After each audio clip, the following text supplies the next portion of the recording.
This is the Bible of the electrogenic cell. It's not just the best book ever written on the subject, it's the only book ever written on this subject.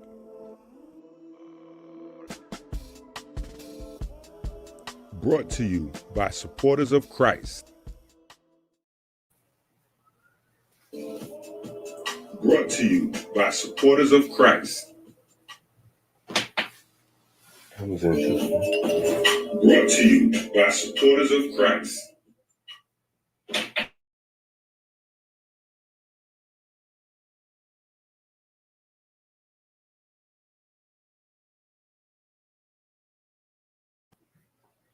Okay.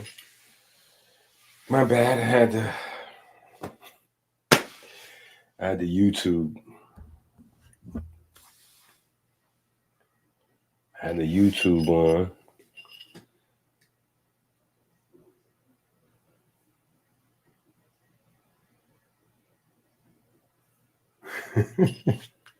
Interstate, you are not the guest.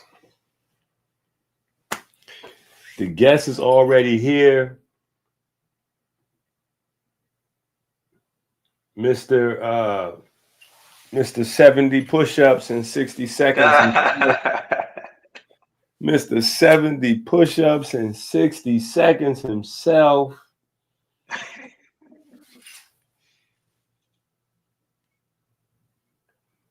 Yeah. Man, look what I just got. That's what I'm about. Yeah. Yeah, man. Yeah, it was bigger than I expected. I was like, okay, cool. Somebody said, wait, he actually did the 70 push-ups? Yeah. Yeah, we had a couple of brothers. Listen, it's not, let me say this for you out there, Huckleberry. Listen. It's not the 70, okay? Paul was feeling extra, they was just out of control, going crazy. It's the 60 and 60 is the name of the movement. You know what I'm saying? 60 push-ups, 60 seconds. You don't have to do the entire 60 push-ups in one shot. Based on the clock, from what I've seen, I take 2 breaks. Sometimes I take 1 break. Sometimes when I'm feeling good, I take 1 break. But you can get 2 breaks in on the clock. You know what I'm saying? Your breaks just have to be like 3 seconds a piece tops, and you can get you a couple. Because push-ups, you should be able to do a push-up in less than a second. Yeah. You should be able to get a push-up in less than a second. So think about it. They did 70 in 60 seconds. So that the time it took them to do them last 10 push-ups, they had probably 10 or 11 seconds on the clock still. Yeah. So you can turn those into rest time. You know what I'm saying? You can take you a break around 28, 32, 36. You right around somewhere in there. You can hit the break. There you go. He right there, SOT. Bam. Let's go. That's what I'm talking about. Shout out to Pay Our 10 for keeping the lights on. Christ, Inspiration, Spirit, Spirare. Okay, you going crazy. You going crazy. SOT, where you at? You in the, come on in here. You supposed to come in here. You ain't supposed to be out there. Yeah, scroll up and hit the link, cuz. Yeah, let me drop the link again. So we got us a guest teacher. He's gonna be sharing some info with us. And we're gonna be learning some stuff from him and sharing some stuff. Hopefully. Yeah. Y'all got y'all notebook and y'all pens ready. I got my notebook and my pen ready to take some notes. Paul them bring some folks in. The dope boy, the nut rap, man, yeah. Yeah. Come on in here, SOT, and share some info with us. Yep. But yeah, so let me see. In fact, let me see if I can find. I don't know where that is at. That man, where is that at? I don't know where that would be at. Because that was a while ago. Uh-oh. Uh-oh. Let's go. W Inky. Yep. Let's go. I found it. So let's go with the yeah. So Paul, we're gonna show yours second. Here we go.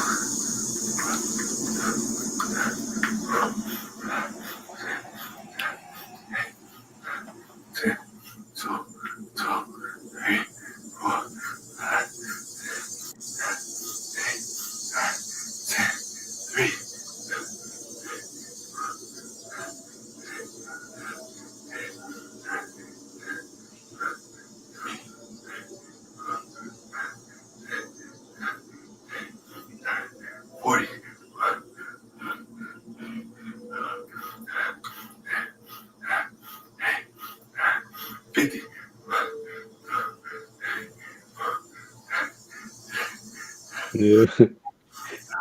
60.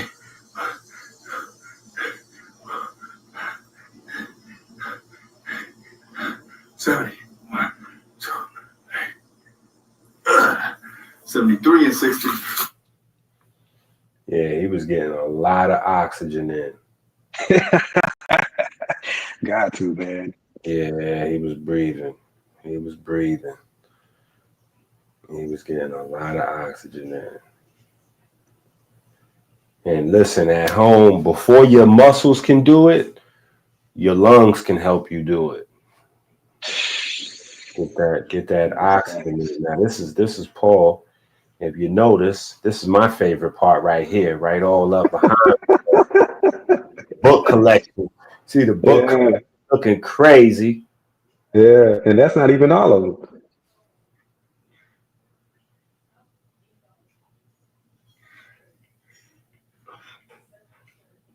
I feel like Paul was flexing on us though. You see how Paul like put the close up on his triceps and all that? You know what I'm saying? Nah, man. Yeah, Paul was definitely flexing on us. He didn't show us. He got the sleeveless joint with the biceps and the triceps all on the. We can't even see him. The only thing we can see is forearms, triceps, and biceps. And books. Yeah, definitely. Yeah, Paul breathing. He breathing. Yeah, that was them last kids tough. Woo! Look at that face. Yeah, look at that face. Oh, God. Oh man, that's classic. That is classic right there.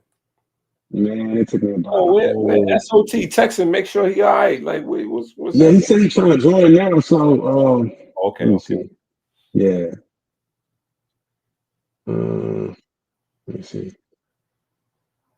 Okay, yeah, because the jumping in the chat, that's a lot easier sometimes than getting onto the StreamYard. Sometimes getting into the they make you sign in to Google and stuff like that. Yeah, if you're not if you're not already like down with StreamYard, you know what I'm saying? Yeah. You gotta get it together. You gotta sign in and get the Google to talk to the StreamYard people and give permission for StreamYard to use your Google, and then give permission for StreamYard to use your camera. Give permission for StreamYard to use your mic. That's what he just said. He said he's trying to allow the mic and the camera, so he said he knew all this. So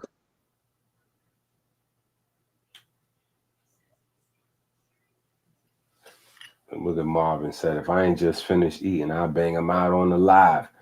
Marvin, what you talking about, Marvin? Yeah, we don't need to see Marvin doing no exercise. We've been watching Marvin exercise for I don't even know how long. 10 years, maybe? Yeah, Marvin be pushing up weight. Yeah, we've been watching Marv exercise for a minute. We know you could do the 60, Marv. We know. Definitely. Unless something crazy done happen. We know we ain't even gotta think about that. Yeah. Yeah. We ain't even gotta think twice about whether you could do yours. You're not in the back room yet? Bam. Oh, I'm in there. Oh. Finally. Hey, what's up, cuz? How y'all Peace. doing, man? My apologies for being late. I'm trying to work this technology. No, sir. We putting all the Yeah. blame on Paul. This is all Paul's fault. Yeah. Because Yeah. this is our first stream, and when you start doing the streams with other people, that's like one of the first mistakes that everybody makes. Like, it's universal, is forgetting that people are in different time zones, because you get used to your time zone, because that's technically all there is.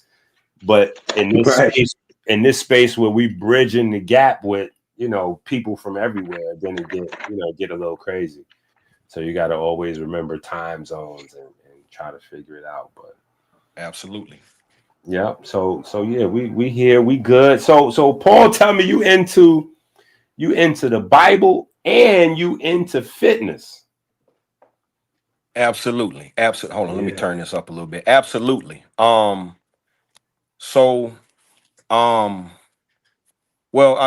my name is Chandon. It's on the deal. So, yeah.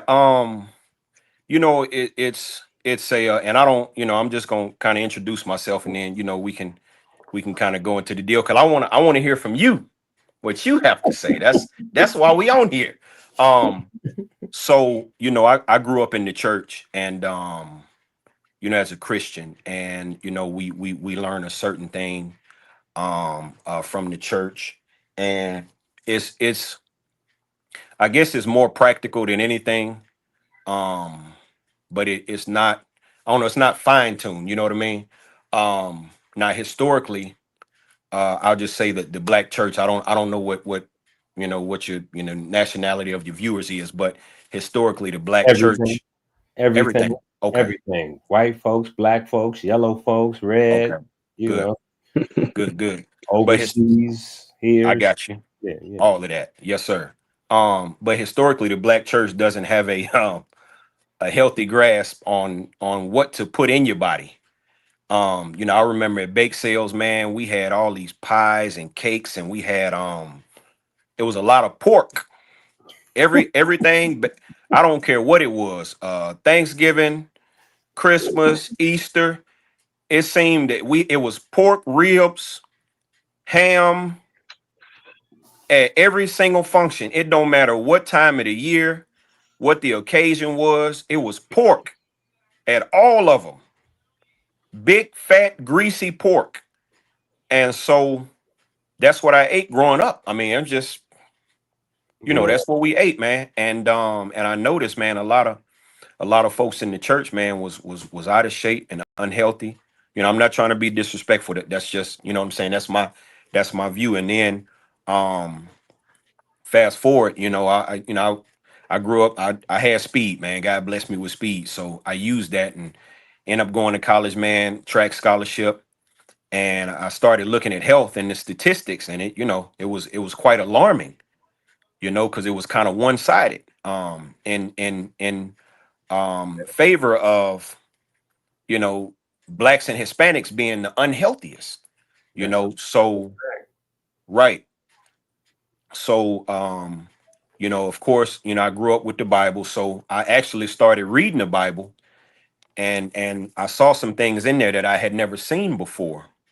And I started asking some questions, and it kind of took me on a different journey from what I grew up. you know, and then I partnered it with health, and saying some stuff started kind of making sense, and then I found what you call the conscious community, um, and the conscious community is I mean, it's Israelites, it's Kemet, it's just knowledge that I didn't learn growing up, you know what I mean?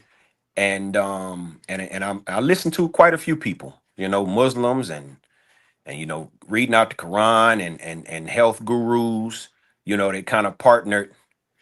That's one good thing about the conscious community is that it is definitely you can definitely kind of equate it to like a shopping mall for all things spirituality. Like everything is located in one place. You can get you a dose of everything, and in that space you have various versions of different things, so you can kind of get the good, bad, and ugly as well of each specific. You can get a little bit of everything. So yeah, that's definitely, not to cut you off. I still. Oh, you good. You good. Yeah. You good. But and so I still read today. I research. I'm not as in depth of the health, because we talking about working out. I can do that all day, but as far as the eating, that's what I find is the hardest. Even us former athletes, man. I'm 20 something years removed from college track, and I got a lot of buddies, man. They're bigger now. I mean, health wise, I got a lot of some buddies. They not here no more. Come on. A good friend of mine, man. Yeah, well, I may shouldn't mention his name, but he was an Olympian, big time name, and he passed away here just a few years ago, just abruptly. Oh wow. And the story I hear is he had high blood pressure, which is manageable, which you can reverse it with some activity and some cleaner eating.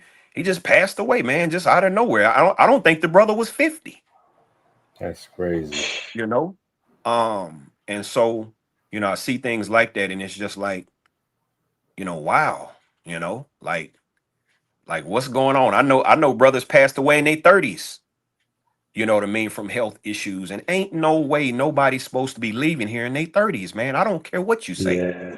That's a fact. That's a fact.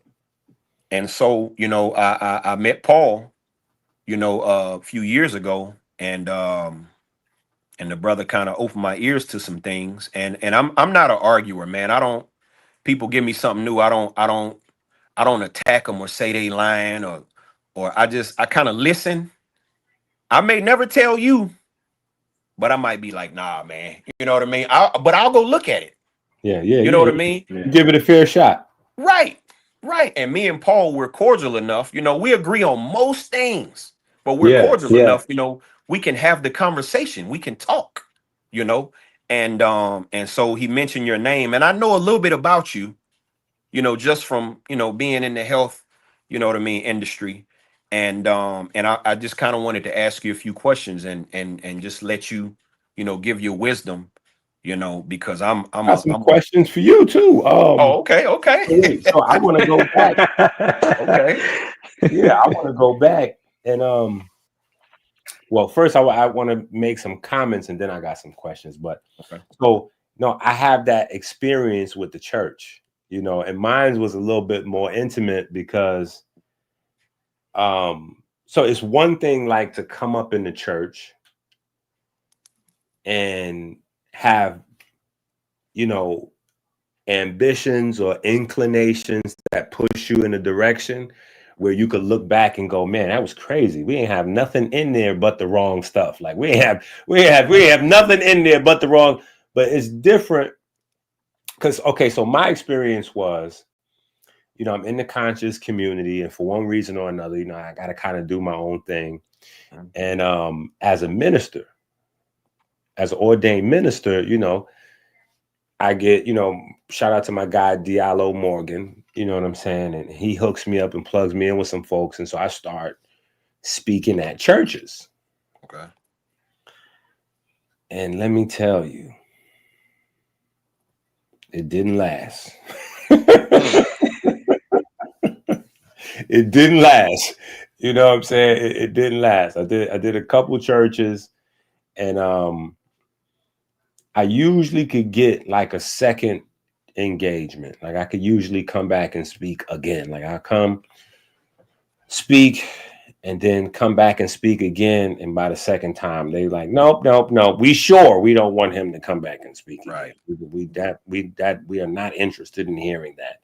And it was pretty much the same layout conversation that I would say everywhere. You know, I go into Genesis and talk about, you know, the early blueprint for the, you know, the plants, and, you know, depending on where I'm at, I might go a little bit deeper, you know, because green isn't mentioned that many times in the Bible. So because green isn't mentioned that many times in the Bible, I take it as like a special thing. And so when you think about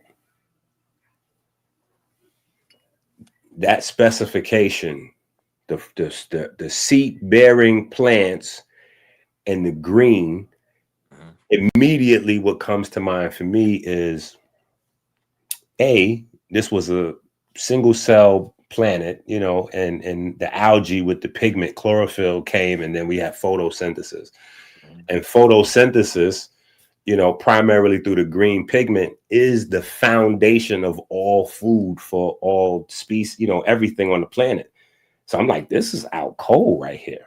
You know what I'm saying? Like, I don't care what nobody say. Like, you don't have to do much. Like, you don't have to add. It doesn't have to be spiritual, or, you know, like, this is crazy right here. I'm like, yo, this is, you can't really, what can you do with this? And this book is how old? Like 2,000 years old. And so this, like, I'm so stuff like that. And then I would go to, you know, we would debate, you know, that's where to get contentious. Like when we start talking about the flood and being lost in the wilderness, and, you know, God, you know, saying, here's the clean animals, here's the dirty animals. And, you know, I will remind people, I'm like, hey, you know, the difference between the clean animals and the dirty animals is that the clean animals are all animals that eat plants. The dirty animals are all animals that eat other animals. So I'm like, hey, there's two ways we need to look at that. A is telling us that the healthier animals are the ones that eat plants, which takes us back to the blueprint, going back to the green and the photosynthesis. But the second part of that is to remember that we are also animals. So are we clean animals or are we dirty animals? You know what I'm saying? So, but yeah, so that pretty much, you know, and then sometimes I get a little passionate, you know, and start arguing with folks about herbs and be like, well, you know, Revelation says the herbs are for the healing of the, you know, so I'm like, so, you know, this is all, you know, people like, because sometimes people look at the holistic or naturopathic thing as if it's a new trendy kind of thing that just came about. And I'm like, no, this is the original thing. This other stuff is, these are all new, you know, so. But yeah, just sharing that experience with you, because it's one thing to notice that the wrong food is present. It's another thing to know how much they will fight to keep that food on deck. You know what I'm saying? I had to get crazy sometime, you know, like, can anybody come up here and show me macaroni and cheese in this book? If you can show me,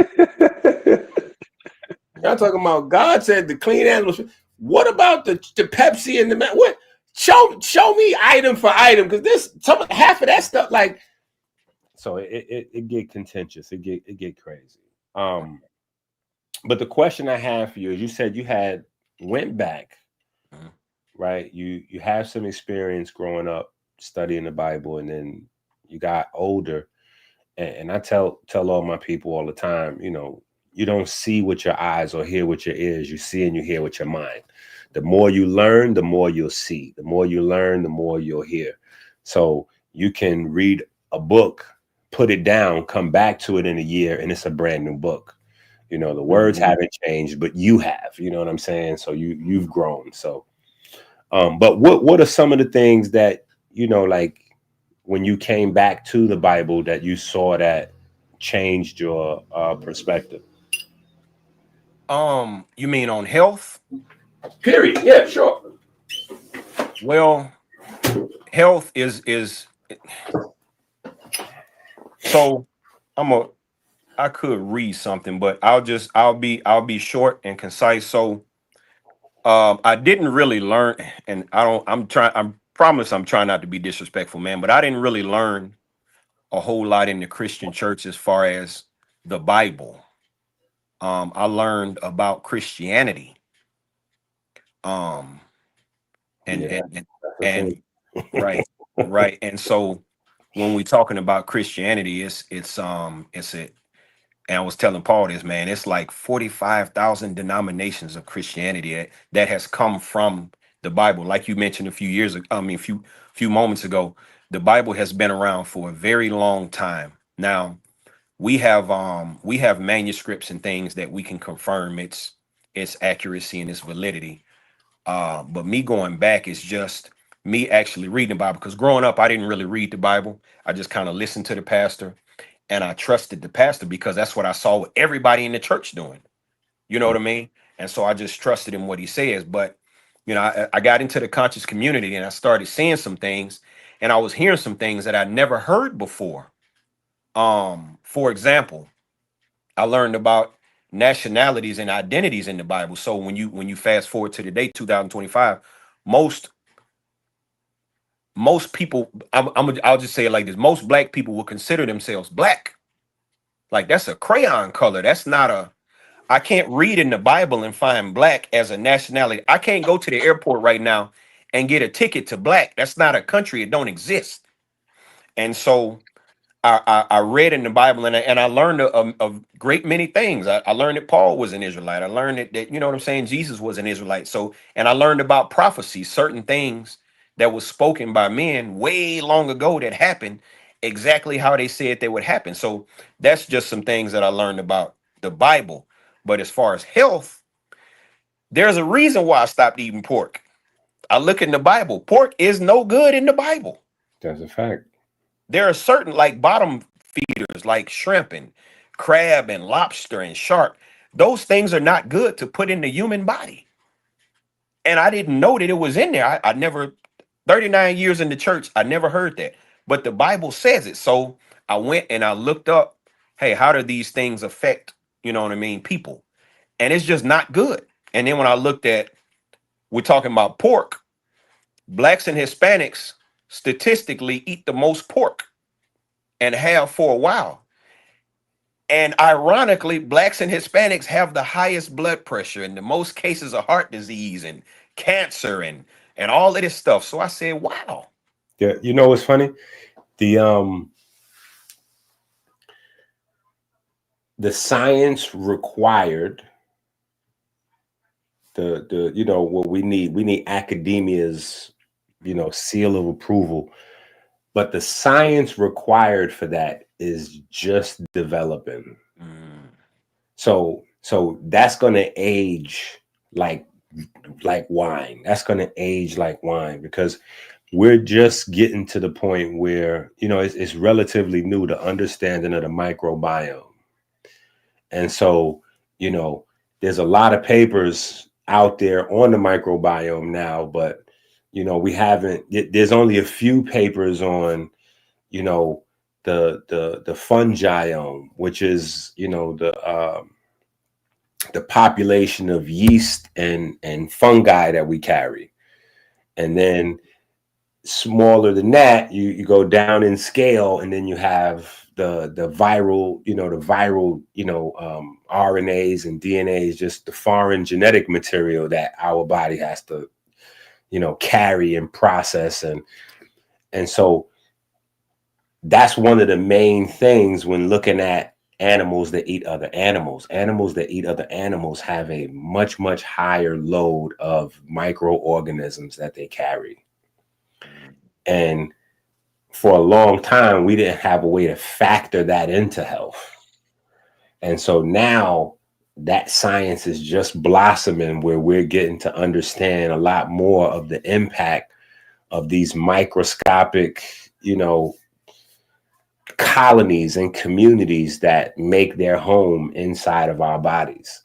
You know what I'm saying? And how they go to war with each other, and what that looks like for us on the larger scale when these little bacteria or fungi, and then sometimes, we're looking at, like, for instance, Candida is a great example. Candida is a part of the fungi community.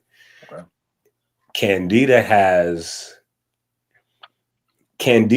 When Candida is properly taken care of inside your body, meaning that is well fed, nobody's bothering it, it has a nice environment, nice place to live, raises kids. Like, when you have Candida living in a suburb type of vibe inside your body, Candida is very beneficial. Candida will even fight off some bad guys for you.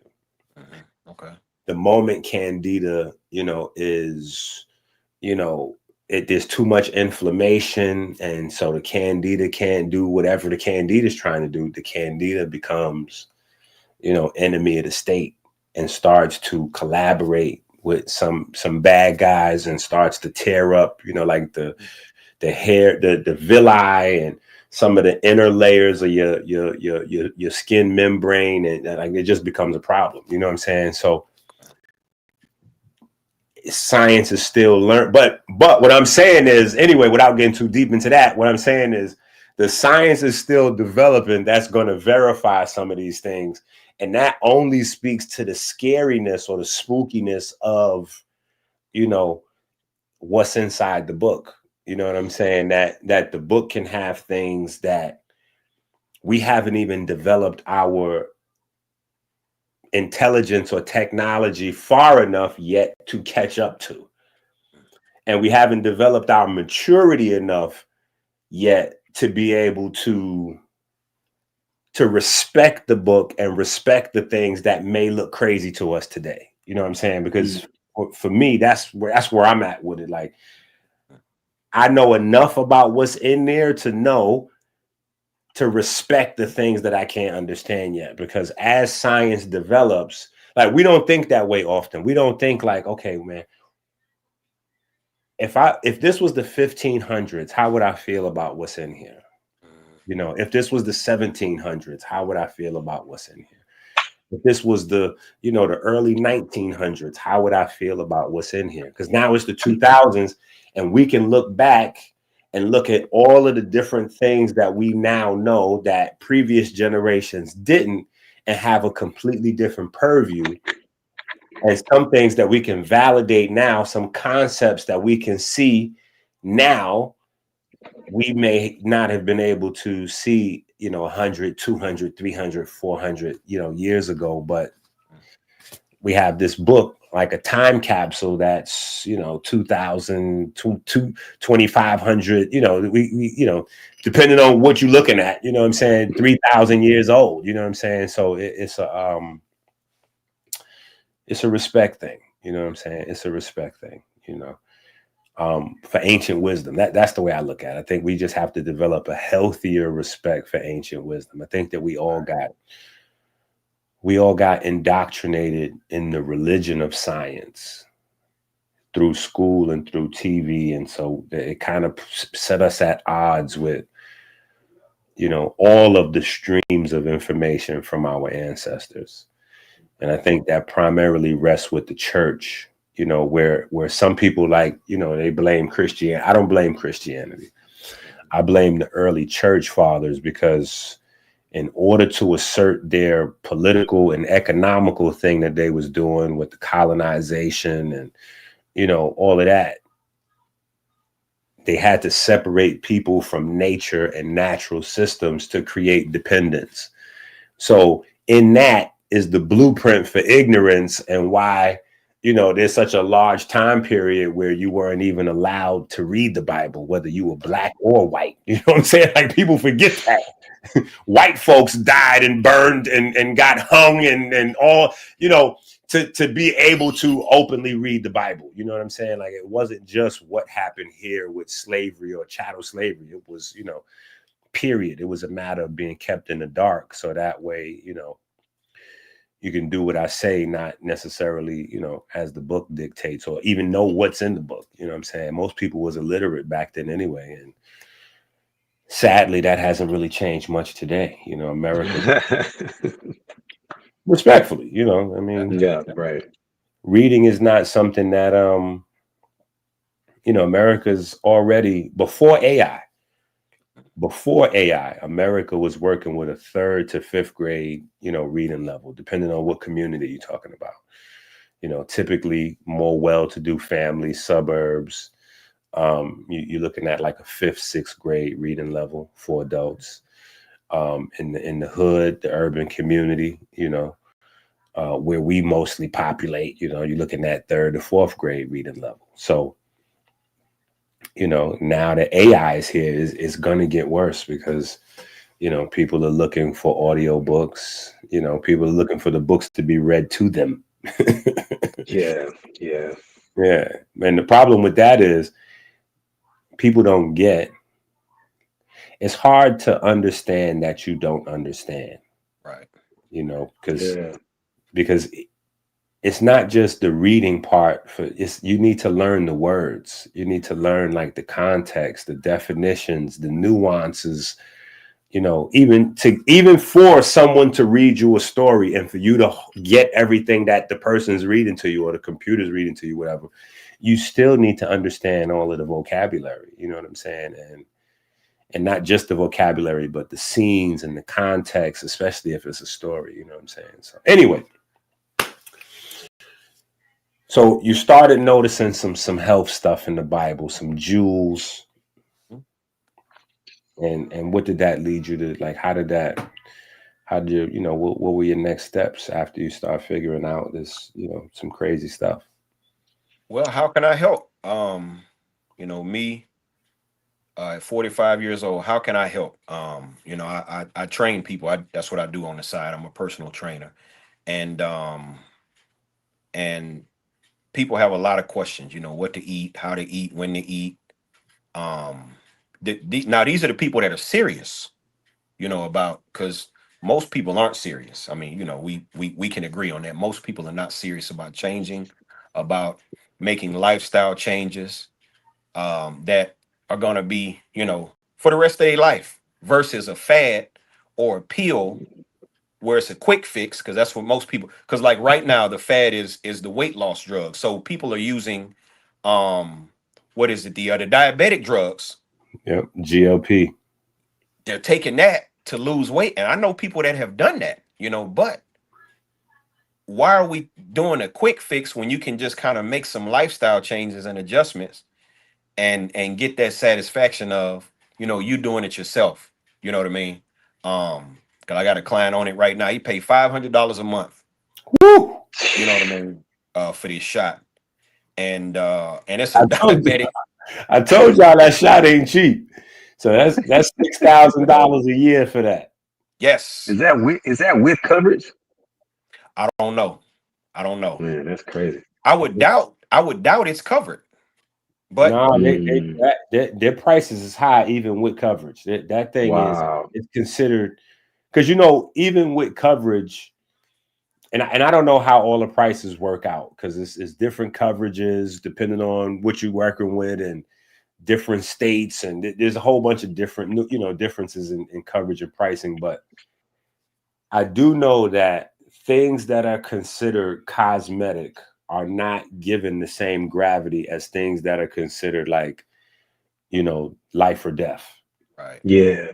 You know what I'm saying? And the thing to always here's something you could take back, you know what I'm saying, or add to your arsenal is that your body produces GLP-1 agonist by itself. So it's not something that you even have to get from outside your body. Your body produces that by itself. But the problem is typically the processed food, you know, like standard American diet is, you know, almost at, you know, there's almost no fiber in the standard American diet of processed food. Then when you switch over to the vegan version of the standard American diet, there's still almost no fiber. When you go keto, there's no fiber. When you go carnivore or paleo, there's no fiber. So all of these diets are fiberless diets. And if we go back to that Genesis, if we go back to the green in the photosynthesis, Right. that's a high fiber diet.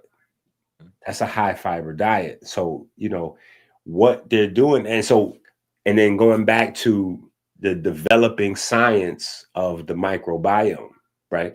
So now we know that when we eat fiber, there's a portion that we can digest, a portion we can't digest, but the microbiome is able to digest some of the things we can't, and then turn that into short chain fatty acids.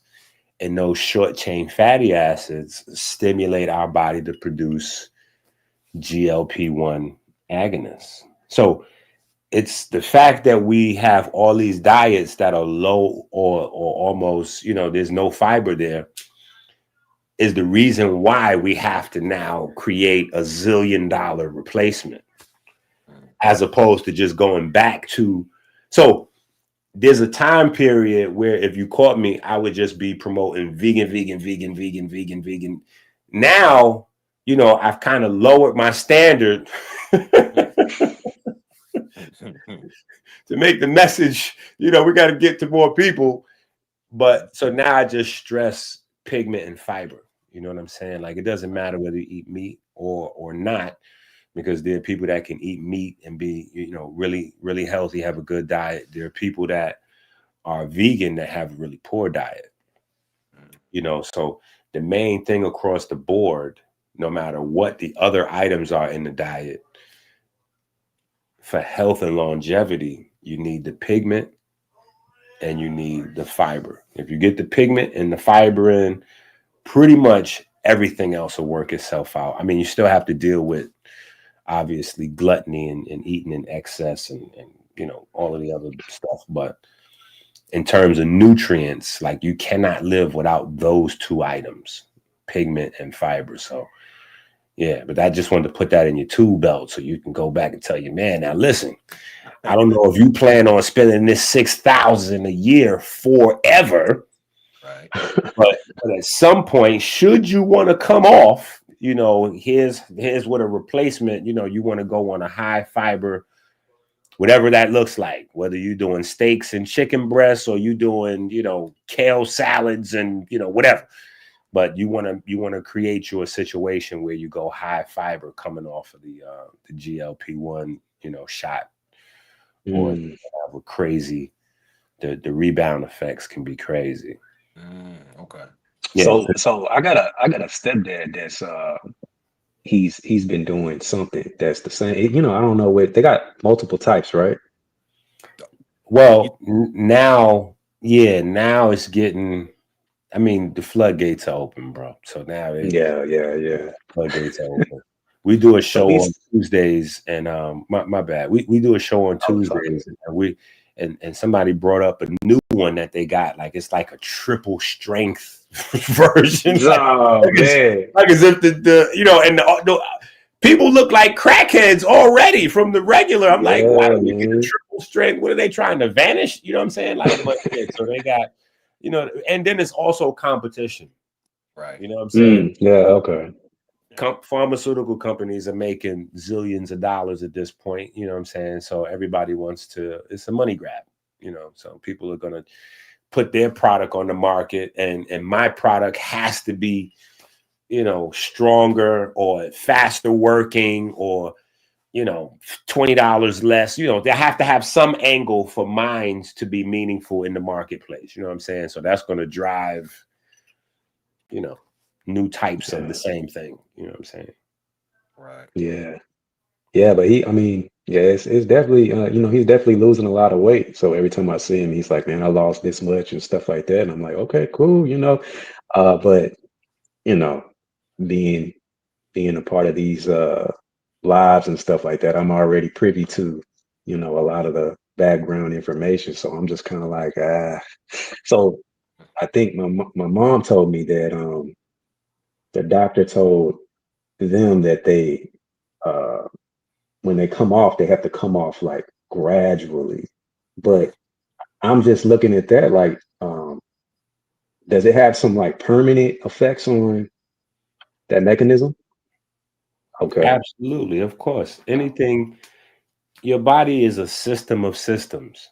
And so for maximum efficiency, anything that you introduce synthetically, your body is like, oh, so you got that covered? All right, cool. So I'm going to redirect my efforts over here. So since you got that covered, we ain't got to worry about that. You got that. So we don't have to make that or spend any energy on that. You got that.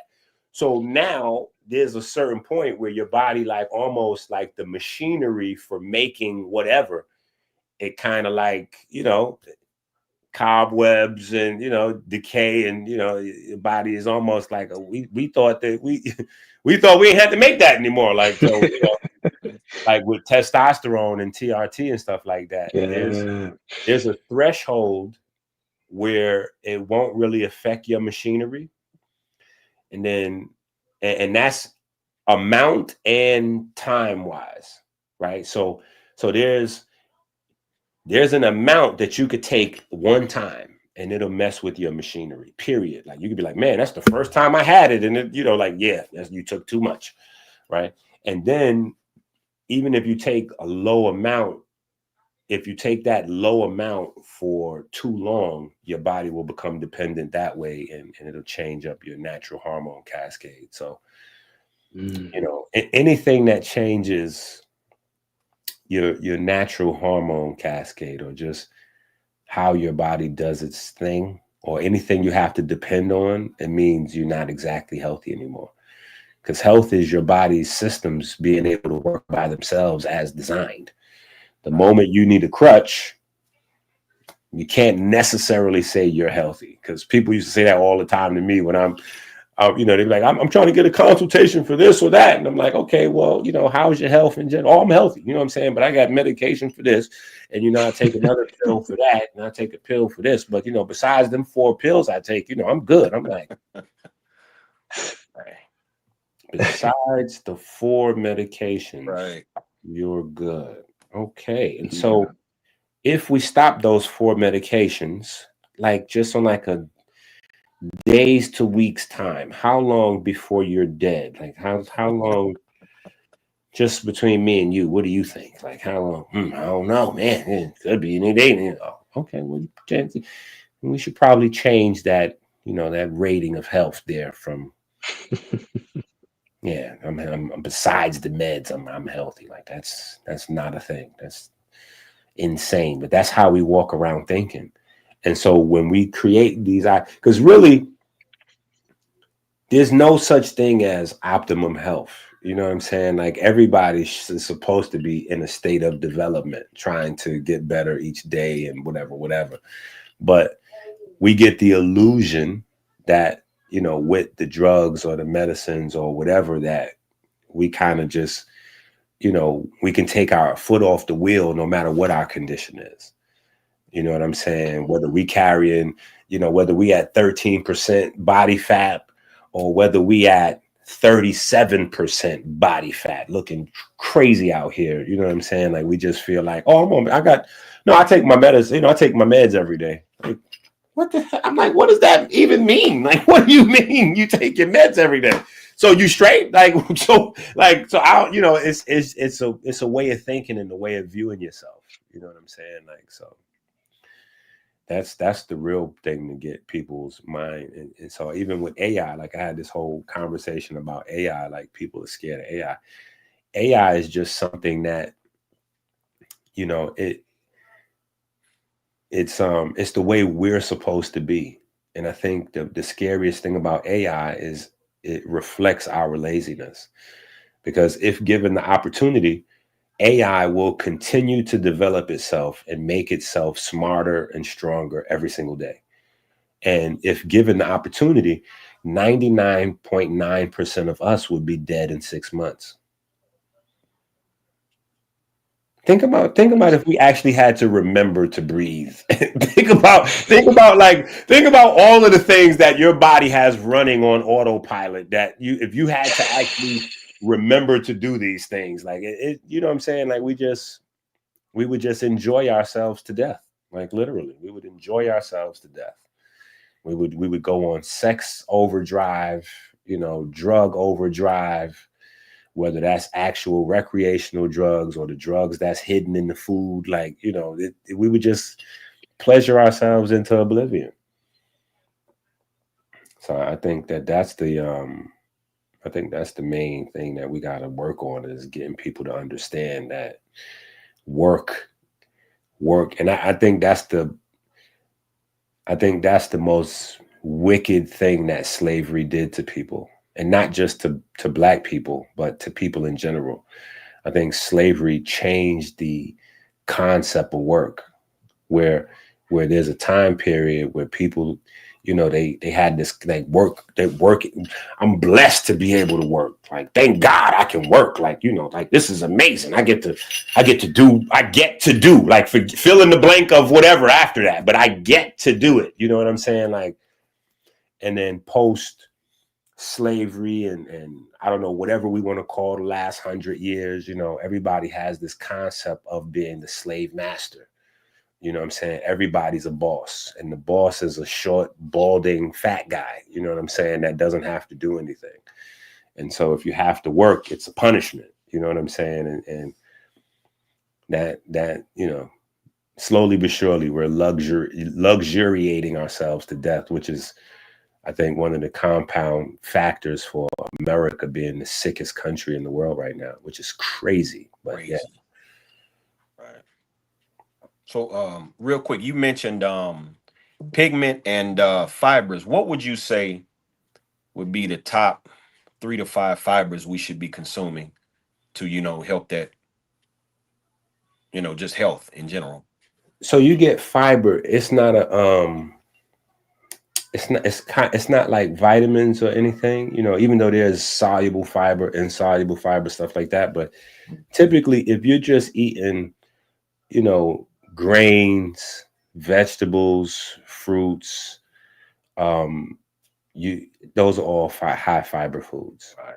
Yeah, those are all high fiber foods. But even in the healthy space, you know, like, we want to cheat so bad that we might just go ahead and just get the green powder. And, you know, because I've had people telling me, like, no, I'm having, like, you know, I get 6 servings of vegetables a day, and woo, woo, woo, woo, woo. And then I get to their house, and because I used to, so when I used to travel, I used to come to people's house and go through their kitchen with a garbage bag. Like, yeah, let me help you out. You want me? You sure you ready for this? Because, you know, I'm gonna put this. Open up the cabinet. Okay. Trash. Open up the fridge. Ooh, trash. Now let's go to the supermarket. We go to the supermarket. And we shop in the supermarket, you know what I'm saying? And we, you know, we'll compare some stuff, because people be scared, like, I can't afford Whole Foods. I'm like, me neither. I got 5 babies. I don't know what you're not going to Whole Foods. So just know Whole Foods and Trader Joe's are not we're going to your regular local, because that's the most beautiful part about people not really knowing. You know, unfortunately, but you know, you get to take advantage of people's ignorance, because when you go to the local supermarket, they have a lot of good stuff there, and nobody wants it. Right. So it goes on sale rather quickly, as opposed to going to a place like Trader Joe or Whole Food, where everybody's looking for those items. So they are at the highest price as they could possibly be. Like, if you go get the raw coconut water in one of them places, they're going to get you for the $7-8. Oh yeah. You'll get that exact same harmless harvest joint at the supermarket where nobody knows what it is. They just know it's $5, and they're not spending $5 on that joint. $4.60. Like the supermarket's barely making what they're putting out to, you know. So no, we'll go to the supermarket and grab some stuff and go to the seasoning section and, you know, talk about how many medicinal herbs are in the seasoning section, you know, and have that conversation, because, you know, seasoning is life or death. You know, seasoning is life or death. That's why they had the Spice Wars. You know, Spice Wars was a deadly war they had for seasoning, because seasoning literally put decades onto people's lifespan, you know, because it changes.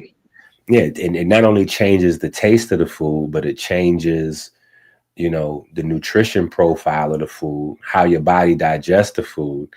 And then as the science is developing now, we know that, you know, there's all these little invisible critters that live in our body that are looking for whatever, you know. So it adds stuff for them, you know what I'm saying? Because we're micro dosing fibers and pigments when we add seasoning to our food. You know, that's what the seasoning is, micro doses of a wide variety of, you know, pigments and all of their different, you know. So yeah, we'll spend some time in the herb section, you know, get some stuff, you know. Yeah, just, you know, take, you know, start fresh, you know what I'm saying? But just, you know, people's concepts about, you know, food, you know, just the idea or the perspective, like why are you trying to, you know, like what are you trying to do every day? You know what I'm saying? Like that's, if you watching YouTube and watching bodybuilders and you're trying to eat 75 chicken breasts and you're like, Yeah. you know, like that's crazy. Like I don't know what you're doing. Like, you know what I'm saying? Like that's not healthy for you. You know what I'm saying? That's not even healthy for them, but at least that's their job. That's their career. They're doing something that, you know, they're a percent of a population, but that's not for everybody. You know what I'm saying? So yeah, we would, you know, I would just try to, you know, change people's perspective on food, as opposed to like, you know, I'm coming on the heels of, you know, Dr. Sebi and Dr. Africa, where they had a different crop of people. And Dr. Sebi and Dr. Africa, they're coming on the heels of Elijah Muhammad. You know, a lot of people, when they think of Elijah Muhammad, they think of Elijah Muhammad as Islam and Muslim and this and that and the other. But all of those things were really nuances around the main thing, which he presented was mental and physical health. That's what Elijah Muhammad was presenting. Like, here's the blueprint for a strong mind and a strong body. Eat like this, you know, and he came with the first concept of intermittent fasting, you know, eat once a day if you can. And then when you get good at that, sometimes try to skip a day. You know what I'm saying? So he had the blueprint for intermittent fasting first. That's like 100 years ago now. And then, you know, getting off of the pork. And so he had, you know, some early concepts, and then Sebi in Africa came with some concepts, but they came with like foodless. And for me, foodless is a cool band-aid, but it doesn't really do anything for the population because people are still ignorant. They don't know anything. They don't know why they should be eating certain foods versus others. I mean, they know the selling points of whatever the salesman presenting the food list tell them, but they don't really understand those things, like alkaline and acid. I'm like, do you know what an alkaline and acid is? Yeah, the alkaline is good for you. It's electric, and the acid is bad for you. I'm like, okay, do you know what redox means? And like, what is redox? I'm like, okay.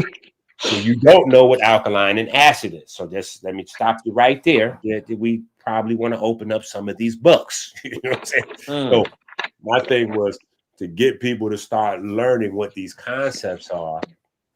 And then, you know, I always get in trouble with that, you know what I'm saying? Because, you know, there's a large part of the Sebi community that championed me, you know, but then when I started, you know, making some corrections, some of them got upset with me, you know what I'm saying? But I'm like, listen, Sebi made some mistakes. He led, you know, he said some things he shouldn't have said, like, you know, books are bad. He led people away from books. You don't need to read books. Just look at nature. I'm like, those are great selling points for his product line, but that is horrible for people.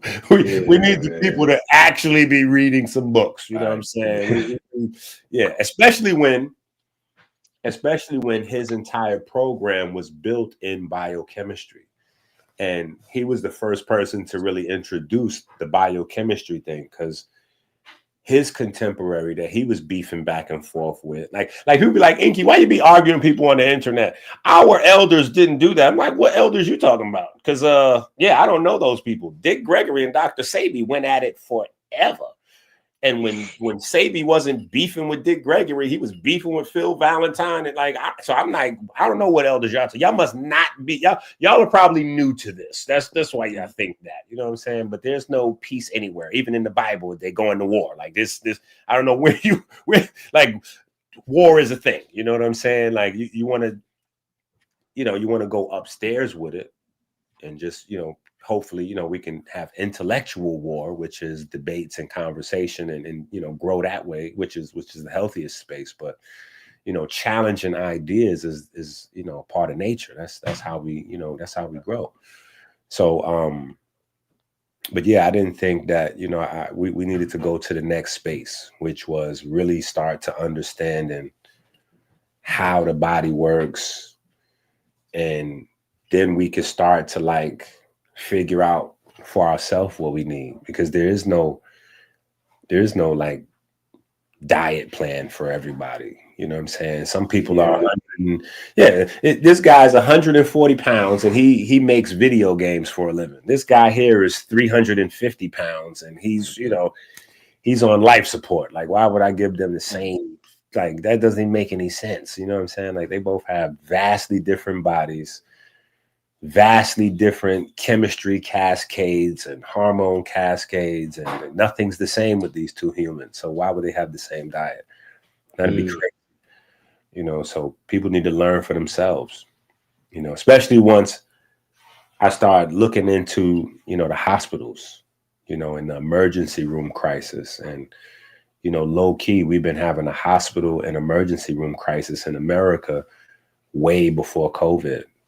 The hospitals are mostly run with residents. Those are students that are not, they haven't really, they're learning still. And not like people like, oh yeah, the doctors have a practice and they're just practicing. No.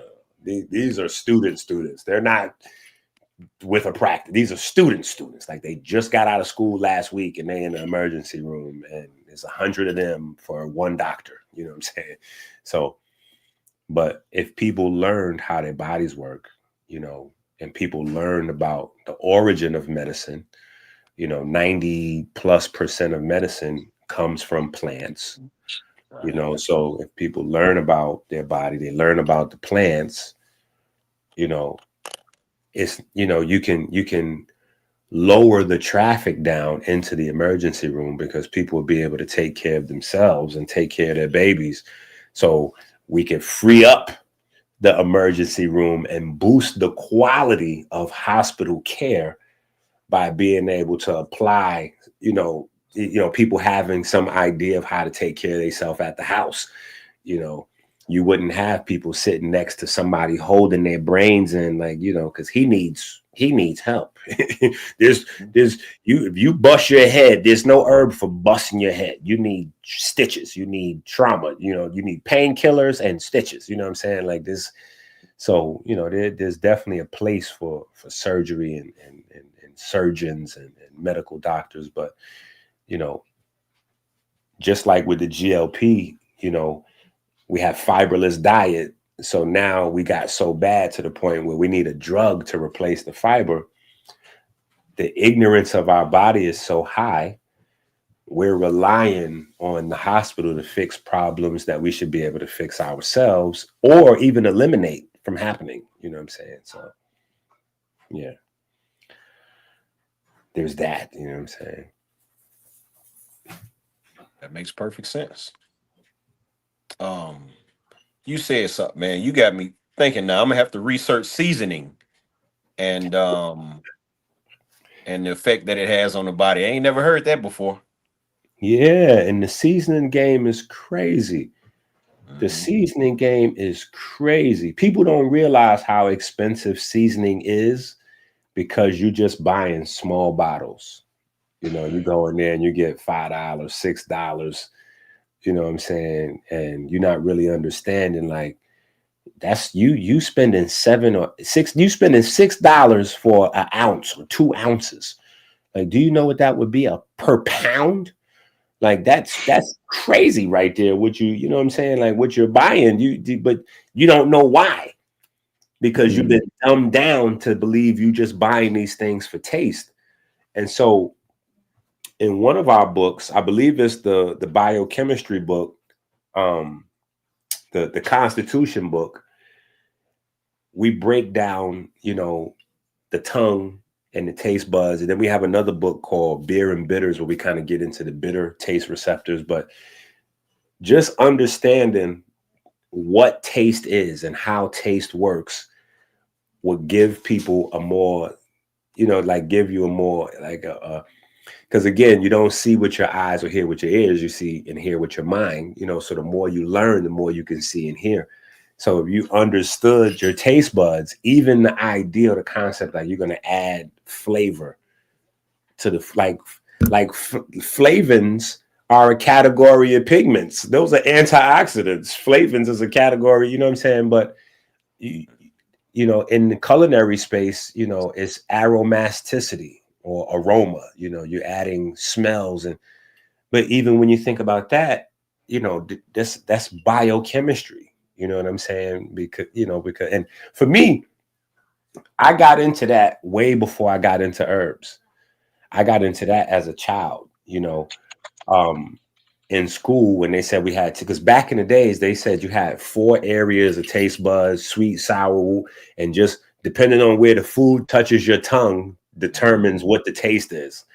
And that didn't make any sense to me, because I'm like, well, how come when my nose gets stopped up, I can't taste anything? Like, that doesn't make any sense. You know what I'm saying? So once I learned aroma, smell, you know, and it's also the root of the word for taste, I'm like, oh, okay. So now there's something here, you know what I'm saying? And then you dig a little bit deeper and you find out that you have aromatic amino acids. And these aromatic amino acids are the amino acids specifically that develop all pigments. So all pigments come from aromatic amino acids. And so now you have, you know, the transfer of light to electricity. So photons to electrons. And that being the basis of the human body, being electric or luminous, or, you know, electric and luminous. Now you get to start to open up this door where you get to understand nutrients, you know, better, you know, like it just opens up, you know, a larger rabbit hole for you to go down in terms of your nutrition. And so going back to Sabian and even Robert Becker and some of the other guys in the space that early on was talking about the body being electric, you know, those things started to make sense for me. You know what I'm saying? Those things started to make sense for me early on, before I was even in a health space, or, you know, I might have still been smoking cigarettes in the neighborhood at the time, you know what I'm saying? But my mind was always like, science was a hobby at the time. So, you know, I was in the Bronx doing what Bronx netchers do, you know, crazy, but I just had the inclination to, you know, like, you know, that's just what I was into. You know what I'm saying? Like, folks was playing James Bond 007 GoldenEye. And, you know, I got me a little book for next. Like, I got next after him. Don't skip me. I got next after him. But, you know, while I'm waiting for my turn, you know, I'm reading something. You know, that's just how my mind was. You know what I'm saying? So, but, you know, when I look back, I go, okay, this was a calling, because this is something that I wasn't even conscious of what I was doing as I was accumulating all this information to use later on. So I got you. So you said the aromatic cells. So they got me thinking, because me and Paul was talking just yesterday, and I think a few days before that. What role does melanin play with, like, what you put in your body, like consuming food and herbs and, you know, all that kind of stuff? listen, don't be listening to Paul, man.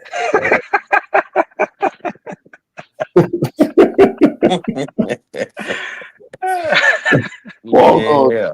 Paul going crazy over there. Listen, Paul got all the books. Listen, Paul got all the books. Paul going crazy. I would just say, so here's the thing with melanin, right? I would say that Man, that's like putting me on the spot with melanin. Like, Inky, tell me your life. Tell me your life story. Yeah. Um, I would just say, honestly, you know, melanin is the end product. Well, it depends on what direction you look at it from. But melanin is a part of a much larger system. Melanin is a part of a much larger system. So I think that's where the problem is at. Not necessarily like, because my journey, similar to a lot of people's, because it's almost common sense, right? We start hearing about all these statistics where Black folks is at the worst end of the stick, you know, diabetes, cancer, heart disease, boo. And it's just, if you sit down and you think for a moment, like, okay, well, what's different about Black folks than everybody else? you just land right on melanin. Like, well, we're darker. Like, so there's that. And so yeah, I think the biggest problem with melanin is not necessarily the food piece. I think it's the ignorance surrounding the fact that melanin represents such a over encompassing part of our body. So melanin drives the melanin system drives everything from immune function to you know, how our body processes nutrients, our anabolic system, you know, how our body builds muscle, which then translates to, you know, all of your organs, because your organs are muscles. So that's how your body regenerates. It's almost everything in your body is run by this system that has been ignored. Has been ignored, and it's not a part of the standard anatomical or physiological study, you know, that you would go through in school. And there was a time period where, like many other folks, I'd be like, yeah, because the white man is a devil and the white man tried to block us and who. But I realized it's not that. You know what I'm saying? It's the way the medical system was designed. The medical system was designed based on Newtonian physics. So when we get our first medical school in America, 1765, it's not even another 50 years. Like, it's 50 more, half a century until we figure out what a water molecule is. So we have medical school before we know what water is. Yeah, this is how crazy this is. We have medical school in the 1700s. We don't find out what a water molecule is until the 1800s. We don't find out what nutrition is. Like, we don't discover the first vitamin until 1910. Crazy. So that's like 150, you know what I'm saying? 150 years later, we figure out what a vitamin is. And then when we figure out what a vitamin is, that takes us into the process of cellular metabolism or cellular respiration, where we start to figure out that cells are electric. So at the same time, from 1910 to 1960, when science, quote unquote, is figuring out that the body is electric, because we're learning about what vitamins are, and at the same time, it's taking us through the development of, you know, the Krebs cycle, mitochondria, electron transport chain. At that same time, we're also developing quantum mechanics, which is the study of subatomic particles, you know, electrons, protons, and photons. So it's not really until the 1960s that science understands not the world. The world is totally brainwashed and oblivious. Science, a handful of humans, a handful. It's not till the 60s that a handful of humans understands that the laws of Newton and physics don't apply to the human body. Wow. The laws that govern the human body are quantum mechanics, because it's photons, electrons, and protons that's driving the functionality in a cell. So there's no real place that pigment can fit in yet, because pigment is what translates subatomic particles to, pigment is like the transformer from the world of quantum mechanics to the world of Newtonian physics. So when you start with atoms and then you go up, that's Newtonian physics. When you go below atoms, subatomic particles and beyond, that's quantum mechanics. Pigment is what sits in the middle. So pigment translates photons and electrons to usable information, or, instructions for, atoms and blah, blah, blah, blah, blah. You know what I'm saying? So now, within the last 20 to 30 years, there's a development and there's now becoming a race to understand pigments. So you have, melanin, and then where at one time we thought there was eumelanin, pheomelanin, now we know there's two types of pheomelanin, two types of eumelanin, and then there's neuromelanin, which is in your brain and your nervous system. But neuromelanin is a combination of eumelanin and pheomelanin. You know what I'm saying? So it's like ebony and ivory. So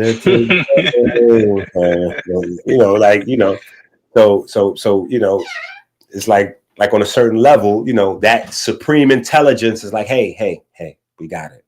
The white and black thing. We gotta calm it down a little bit. We can't move. That's science doesn't support that. We gotta put Galton and Darwin down, and we gotta.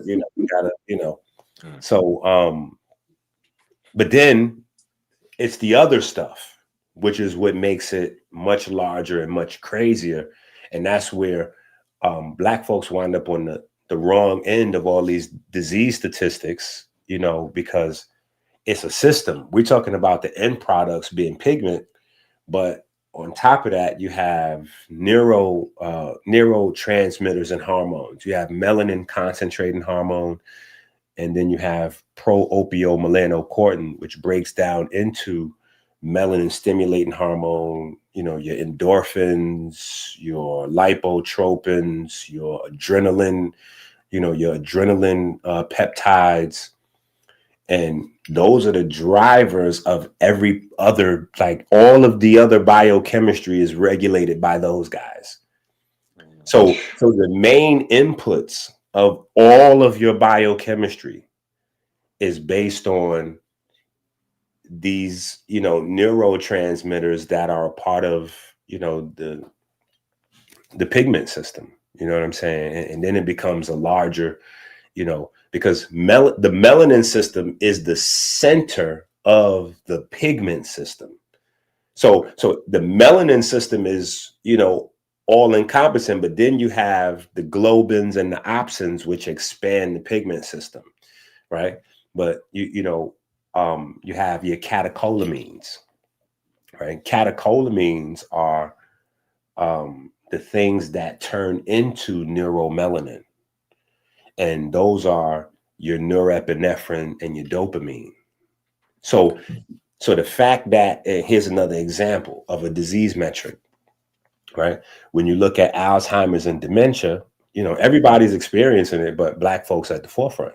So it's not that these problems are not universal. It's just that because we have a more dense pigment system, we feel the effects of these things more magnified. Okay. So when we look at Alzheimer and dementia, it's a depletion of neuromelanin in the brain. So now we can look at catecholamine activity, dopamine, norepinephrine, and then you can go from there and look at them individually, and you go, okay, well, norepinephrine, we see the rise in mental health issues, beginning with anxiety and depression. So norepinephrine plays a key role over there. Then we look at dopamine, and dopamine is the center of addiction. So we look at all of the addiction issues and we go, oh, okay, this is a problem here. And so you start to notice and you're able to highlight where we've ignored the pigment system, all of these problems that we're dealing with that are like pandemic or endemic levels. It's just blind spots in our information because, I mean, just blind spots in the information, but so that's what I would say is the main thing, and then when we look at having, healthy, if we're talking about having healthy melanin, it would be a healthy system. You know what I'm saying? A healthy system. And that would be really going back to relying on photosynthesis as the core of our food. Whether we eat meat or not, it's a matter of getting the plants in. It's a matter of, however we get them in, because, we're talking about fruits, vegetables, and seasonings, and folks having their green powder in their smoothie or whatever the case may be, like whatever you got to get it in, Malcolm X style by any means necessary, and then it translates, what I'm saying? Those things translates to longevity in other spaces. Right. That makes sense. Man, you bringing up all this stuff. I'm taking notes because I got to go back and look this stuff up. And I'm gonna have Paul send me a couple of pictures of the books that he got, and so I can read, man, because I love to read. The older I get, man, I realize how much I don't know. No, you got to go to Paul's house, because otherwise you can't. You laughing? Paul got 60 or 70 books from us. Like we got about 150 books on Amazon right now. Man, I gotta have 100. Yeah, Paul, exactly. And so Paul can't send you 100 pictures. You're gonna be like, man, what'd you send me all these books for? Where should I start? Like, send me 2 books. Send me a picture of 2 books, so I know where to get started. You know what I'm saying? But the funny thing is the basis of all these things is in the Bible. Mm-hmm. To take us back to, what I'm saying, the top of the show, and the Bible study, all this stuff is right there. You know what I'm saying? It's in there, but most people don't really, they don't look, they don't take the extra step to look. You know what I'm saying? Like, now, in the space that you're in, how far do you guys go, like, outside of the Bible? Oh, we're studiers, man. We're researchers, so we look outside of the Bible. Of course, the Bible is our primary foundation, but man, we reading all kind of stuff, man. History, archaeology, white letters, man. We read everything, man. If you bring something up that is contrary to what we believe, we're gonna study it.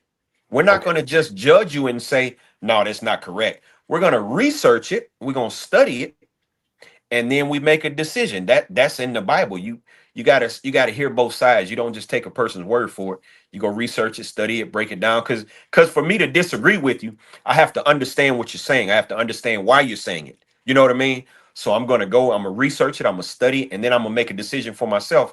No, I'm not going to roll with that. Or I see what you're saying. I understand that. You know what I mean? So we look outside the Bible, short answer. Yes. Okay. Yeah. Because, there's some crazy anomalies, just from different perspectives. Mm-hmm. Right. So one of the things that was like a game changer for me personally was when I was studying. So I did majority of my studying, back in the days before, Jeff Bezos changed the world with Amazon. Back in the time where you actually had to have actual books, go to get real books. Like it was. So I spent a lot of time in Barnes and Nobles, and then I pretty much read everything that was in Barnes, because Barnes and Nobles was like That was like a playground. That was like heaven for me when I figured out Barnes and Nobles, like, because I could hide out. Like, once I started trying to change my life, I realized I couldn't be around my friends, because your friends are like like devils. Like, your friends will love you to death. Like, you be around these people, and it doesn't matter if your vice is drinking or cigarettes, or you blow trees, or some combination of whatever. Or maybe you into some other stuff. You know what I'm saying? Thank God in my generation, those were the three. You cigarettes, you had some liquor, you rolled up some trees. It wasn't pills and lines, and it wasn't. This is crazy out there right now. But what I noticed was an anomaly in the neighborhood was that when you smoke every day, you know what I'm saying, whether it's cigarettes or you're smoking weed every day, people get stingy. And they're like, man, he ain't never got his own cigarettes. He always, and they quick to try to slide off and like, nah, I ain't funding your habit. Like, nah, you gotta. But the moment you try to quit, I mean, they'll just drop a pack of cigarettes on you. Like, yo, you good? You need something? Huh? I got a couple extra packs of cigarettes. Huh? Here, just take a pack. You're like, wait a minute. Wait, what? Hold up. Man, you ain't never gave me what is happening right now? You possessed right now. Like, what is going on? So Barnes and Nobles kind of gave me a place to hide from my vices and then indulge in, my other addiction, which was reading. You know what I'm saying? I didn't know that there was a place that I could go to and read a whole bunch of books that I hadn't purchased. You know what I'm saying? Like, I know the library, but the library get corny. You know what I'm saying? Like, they don't really update the, you know what I'm saying? So I didn't know about, so I get the Barnes and Nobles. It's crazy. And then I started going to Strands, which was like a rare bookstore in New York back in the days. I don't even know if they still open or if they, I don't know how the internet done hit them. But yeah, you couldn't, at the time they was just developing the, you can't smoke in the buildings and whoop whoop. So yeah, I would read everything I could get my hands on. And then after that, my father gave me two good pieces of advice. He said, you can go down to the college campuses and buy the used books. You don't have to be a student to go get the college books. And then the other piece of advice, he said, and if you can't find a book on something, that means it's up to you to write that book. You know what I'm saying? So, so that started me off to the races, and I started noticing certain things that should be there that weren't there.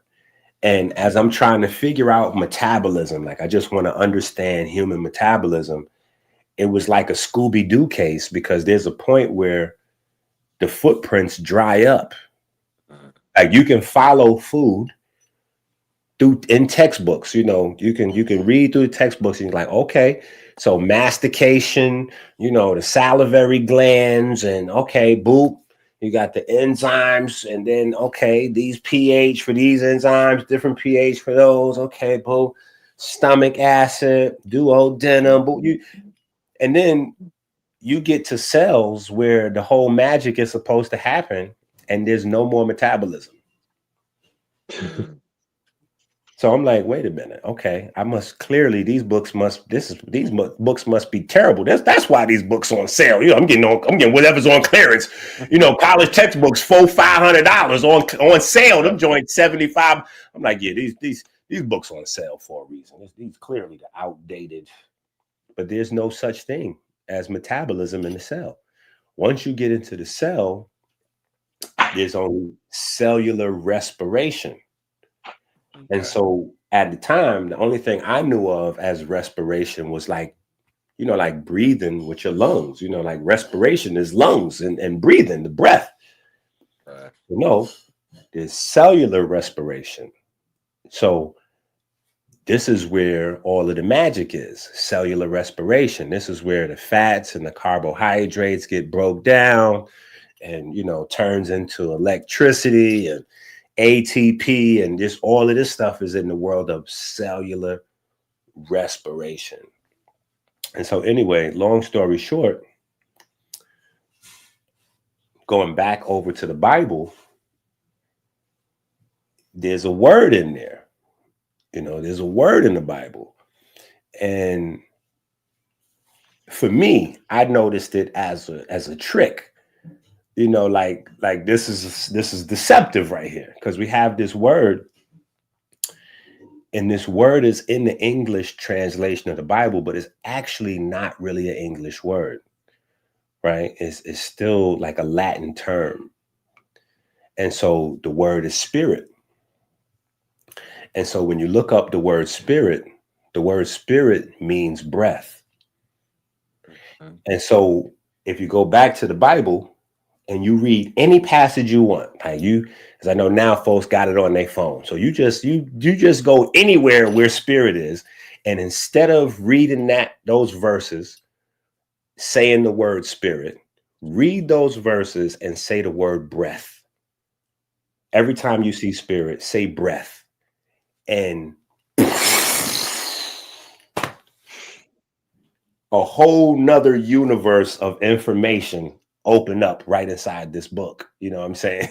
And I'm like, yo, this is kind of creepy. It's a little scary and a little creepy, but this is crazy right here. You know what I'm saying? And you start listening to Jesus talk about being reborn by water and breath, and you fast forward to 2025, number one disease that's killing folks is cardiovascular heart disease.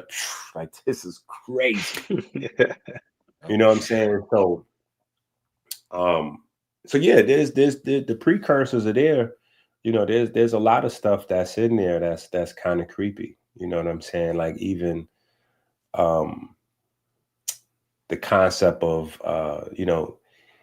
in Revelations, it says that pharmakia, or the agents of pharmakia, is going to destroy the world, or I'm paraphrasing, but you know what I'm talking about. It's crazy though, because pharmakia, on a surface level, you can translate that to witchcraft, but and so most people that stick with the Bible, that's they go there. They go, pharmakia is witchcraft. So the salesmen of pharmakia are people who practice witchcraft. But it gets trickier if you go, wait a minute, pharmakia is also the first multinational pharmaceutical company. And all of today's pharmaceutical companies are like subsidiaries of pharmakia. So then it becomes way more direct and scary, because you're talking about salesmen. People aren't necessarily selling like witchcraft, like salesmen of pharmakia, salesmen of pharmaceutical drugs is even super crazier. You know what I'm saying? So there's just some stuff in there that that changed the way I viewed what was in the book. I'll give you another one, because I could be super long-winded, but I'll give you another one.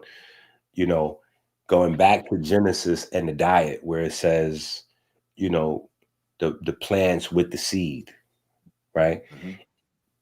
That's a prophecy. At least the way I view it as prophetic, because if we go back 2,000, 3,000 years ago, there is no Monsanto. There's no GMO foods. There's no watermelons without seeds in it. There's no reason to specify with the seed in it, because everything has seed in it. Like, there's no reason to say with the seed in it. Like, that's stupid. Like, that doesn't even make just grammatically or linguistically, the rules of communication. Like, there's no reason for that to be there. The only reason that I can think of for that to be there is because was a time that would come, and your produce, your plants would no longer have the original seeds, or even some have seeds in them at all. And so you would need that guidance to say, not that one. Don't you get that one.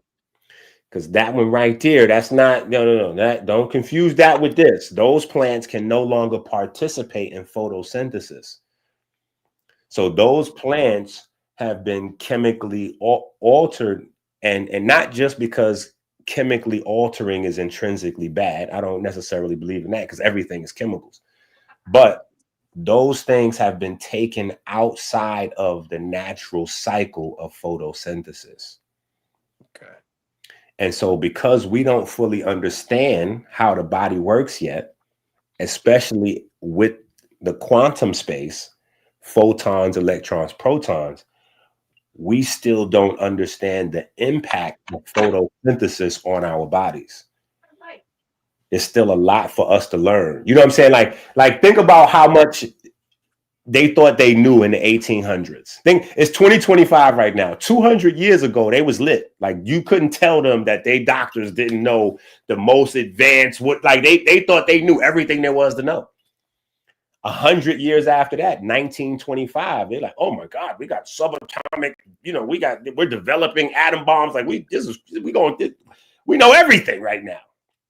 100 years later, like we still having that arrogance complex where we believe in our time period we've unwrapped all the secrets of the universe. You know what I'm saying?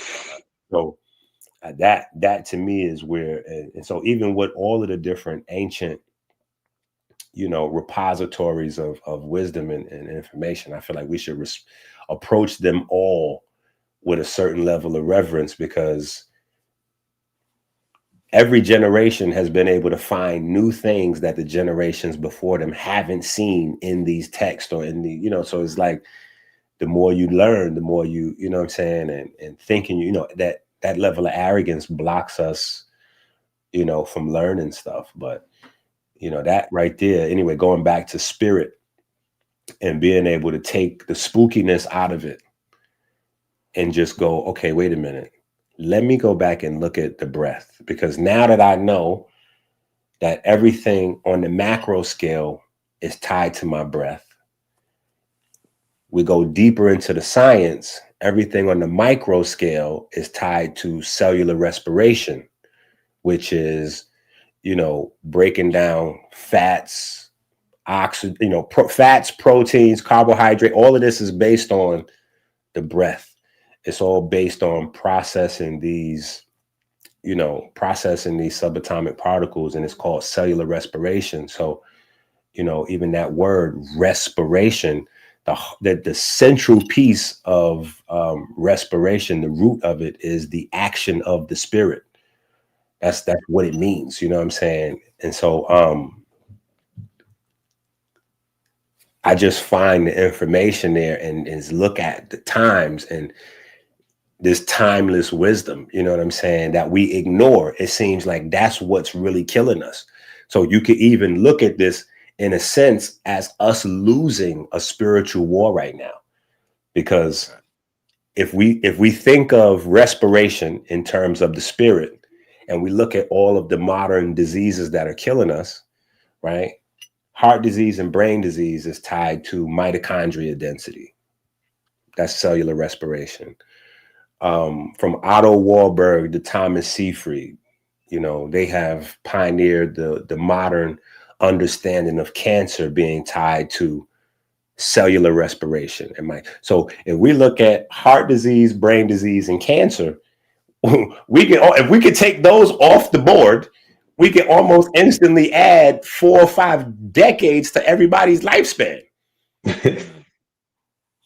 And then if we did that, and we go, wait a minute, so this is biblical instruction, and if we add 4 or 5 decades to everybody's lifespan, it puts us somewhere in the neck of the woods of 120, which gets even spookier. You know what I'm saying? So there's just all of these different things that, you know, I think that people miss when we having debates about whether somebody spent 3 days in the mouth of a whale, or, you know, just some of the more frivolous concepts that people wind up arguing about on the internet. I absolutely agree with you that we the Bible in general is not used for health at all. Like, and it should nobody, and it should be, absolutely. I had something, I just lost it. I was gonna ask you.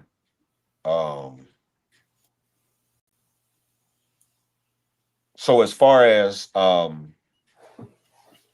person reading the Bible, should they just focus on the herbs and the, because like it's a lot of them. Like, because I followed Dr. Sabi and I kind of listened to him and I didn't really get too deep. But as far as the herbs, and because he has a list of so-called alkaline and what we supposed to eat and not eat and the herbs. Yeah, Like, Sabi was trolling. The list got misrepresented. Let me say that. The list got misrepresented. You know what I'm Okay. saying? Because the people that knew Sabi knew that he didn't follow that list. That's not how he ate. okay. The list was designed for people to get well. Okay. Right? So people forget about that. You know what I'm saying? Like, he had herbs to help people get well. That was his main thing, fighting illness. You know, his herbs weren't necessarily designed for like daily multivitamin. His herbs were designed specifically to get people that were fighting diseases healed or cured. Okay. And so a lot of people don't get that you're putting, you know, like, you can change your diet and change the efficacy of herbs. You know, if somebody gives you some herbs and you still eating, you know, 3 meals a day from McDonald's, it's going to have a different impact on you as opposed to somebody that takes that same herbal program, but maybe, you know, they're on a semi fast, you know, so they're cleaning up the diet as well as taking the herbs.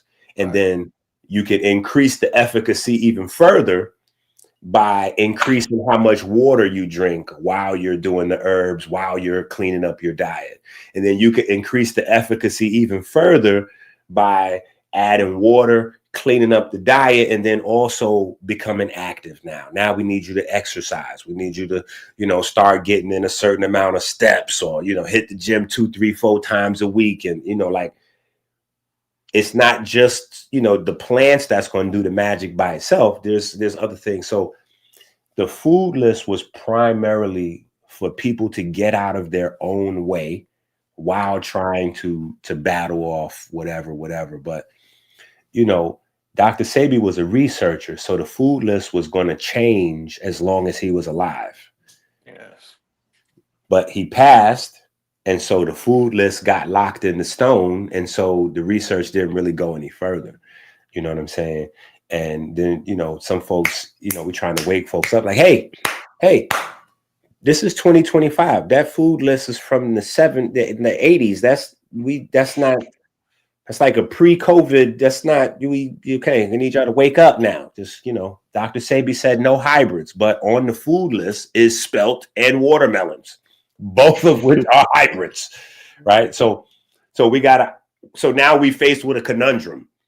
Do we follow the Sabi law of no hybrids and we get rid of spelt and watermelon, in which case the food list in and of itself is invalid because it has hybrids on it?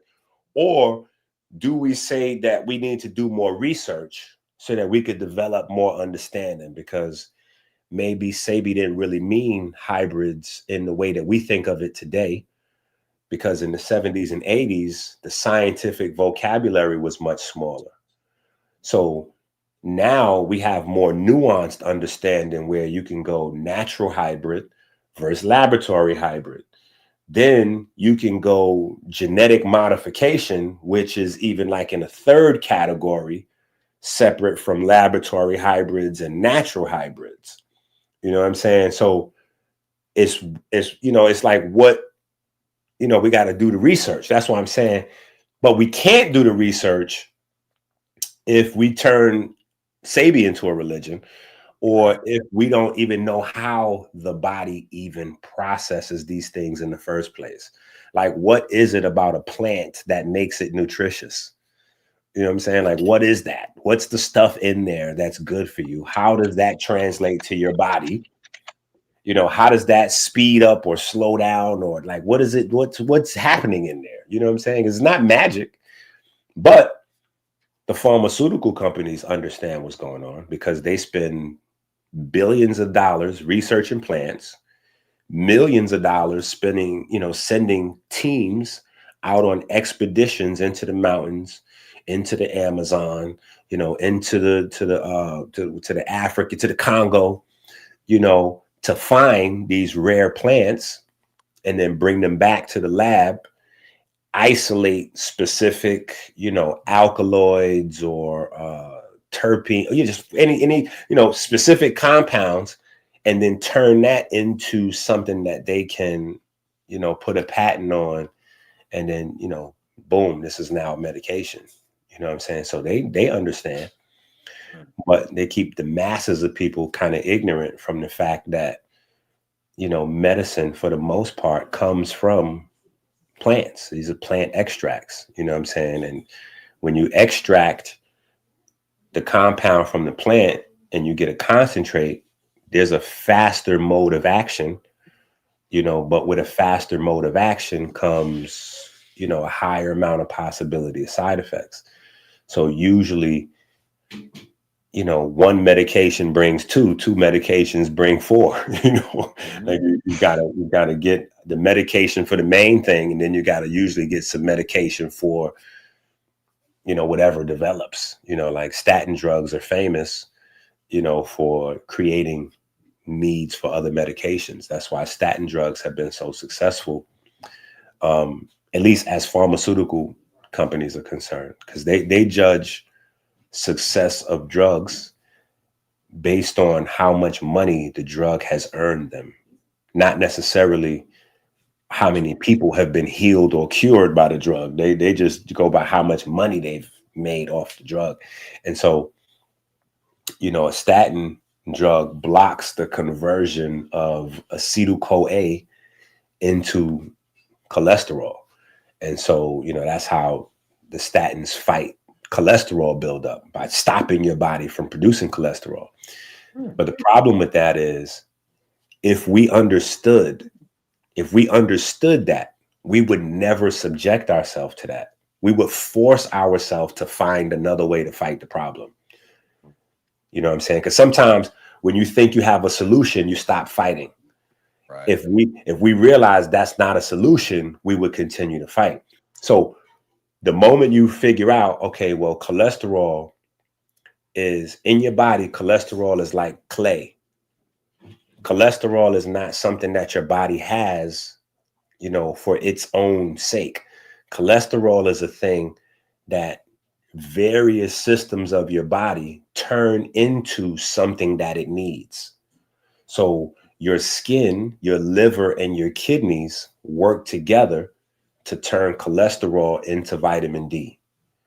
Your reproductive system turns cholesterol into testosterone, right? So if you don't have the production of cholesterol, you don't have vitamin D, you don't have testosterone. So now you have muscle issues. And on the surface level, people look at muscle issues like, six pack and pecs, until they realize, wait, my liver's a muscle, my kidney's a muscle, my heart's a muscle, like this, it's not, it's not just this, it's my organs are muscle. So I need testosterone for my organ health. I need testosterone for ambition and drive, and to be able to wake up in the morning and feel like I can accomplish things. Right. When we look at vitamin D is not necessarily something that's just for like healthy bones. When you look at the scientific word for vitamin D, cholecalciferol, it tells you right there, like that's like 3 root words put together, right? So you got chol, which is cholesterol, then you got calca, which is for calcium, and then ferrol, which is for iron. So when your vitamin D is low, everything that depends on calcium and everything that depends on iron goes through the floor. And when we're dealing with iron, we're dealing with blood, bone marrow, food metabolism, like it's just a wide plethora, heart, brain, because the electron transport chain, where the target of the food is made out of iron. It's iron. These are iron-based pigments in the electron transport chain. Each one of those complexes, 1, 2, 3, and 4, is an iron-based pigment, just like your blood is an iron-based pigment. So you need vitamin D to have healthy blood. The blood is coming from the bone marrow. You need vitamin D to have healthy bone marrow. This is why in our health system, when you get past 60 years old, you have a risk of falling down and dying. Like just falling down and dying. Like that's the craziest thing ever. You know what I'm saying? We're developing AI technology and we haven't figured out how to stop people from falling down and dying. You know what I'm saying? But it's because of how everything is linked together. You know what I'm saying? So going back to the statin drugs, you take the statin drug, you don't have cholesterol, you don't have testosterone, you don't have vitamin D, you don't have, the women don't have their hormone, like it just, and so the solution is not stop the statin drug. The solution is, we can put you on TRT. Yeah, let's get you on this TRT. You know what I'm saying? Don't worry about that. We can get you on some vitamin D pills. We can get you on, like, we'll just replace all of these things. You know what I'm saying? We'll replace all these things with synthetic stuff. So that way, we get you at the cash register, and you become dependent like a crackhead or a heroin addict. You know what I'm saying? Because you need these things to live. You know what I'm saying? As opposed to using them like a broken bone. Maybe you have a crutch that you use for a couple of months, until you get better and then you walk on your own again. These things become lifetime dependencies. Yeah. You know what I'm saying? And so, but they're built around the system of, the breath, respiration, So anyway, going back to, the Bible concept, understanding this breath thing gets to be, this gets to be crazy. It gets to be crazy. Yeah, that makes sense. Yeah, that falling down, dying, that's crazy.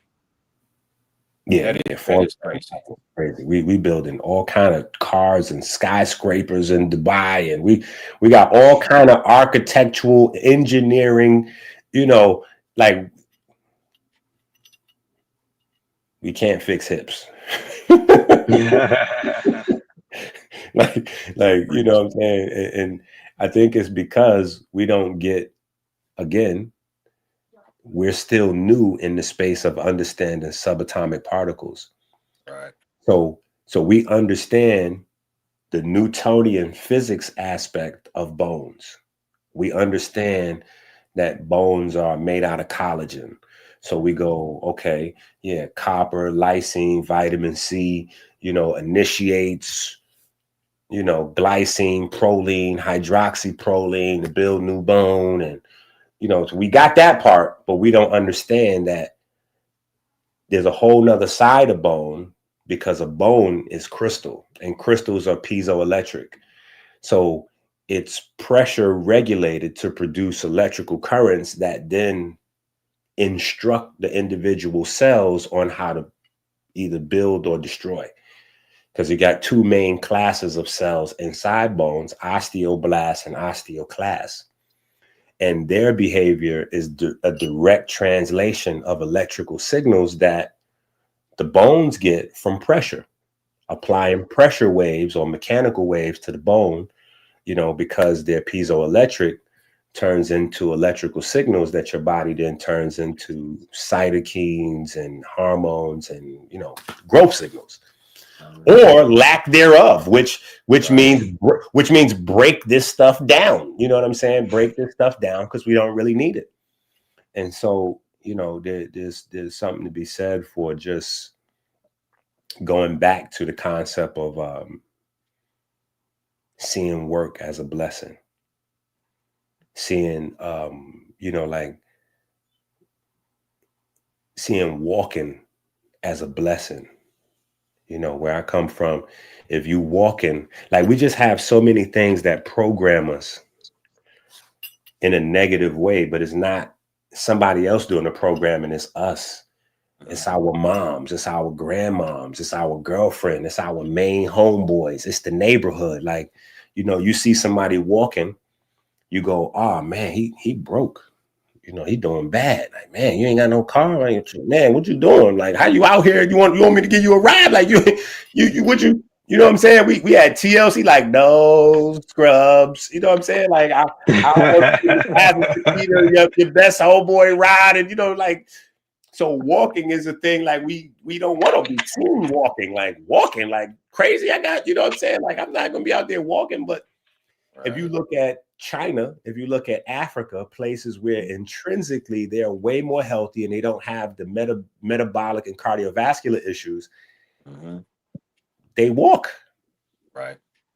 Or they ride a bike. They walk or ride a bike, like period. They don't need to set out certain types of exercise because they still get it. Like they're gonna walk to the supermarket. You know what I'm saying? They're gonna walk to school. Like they're just gonna walk or ride a bike, just where we're gonna do the car thing. And so we spend so much time with our mind focused on taking away the mechanical pressure that stimulates our bone to get more dense. And then there's a translation that goes back to the spirit. It goes back to breathing.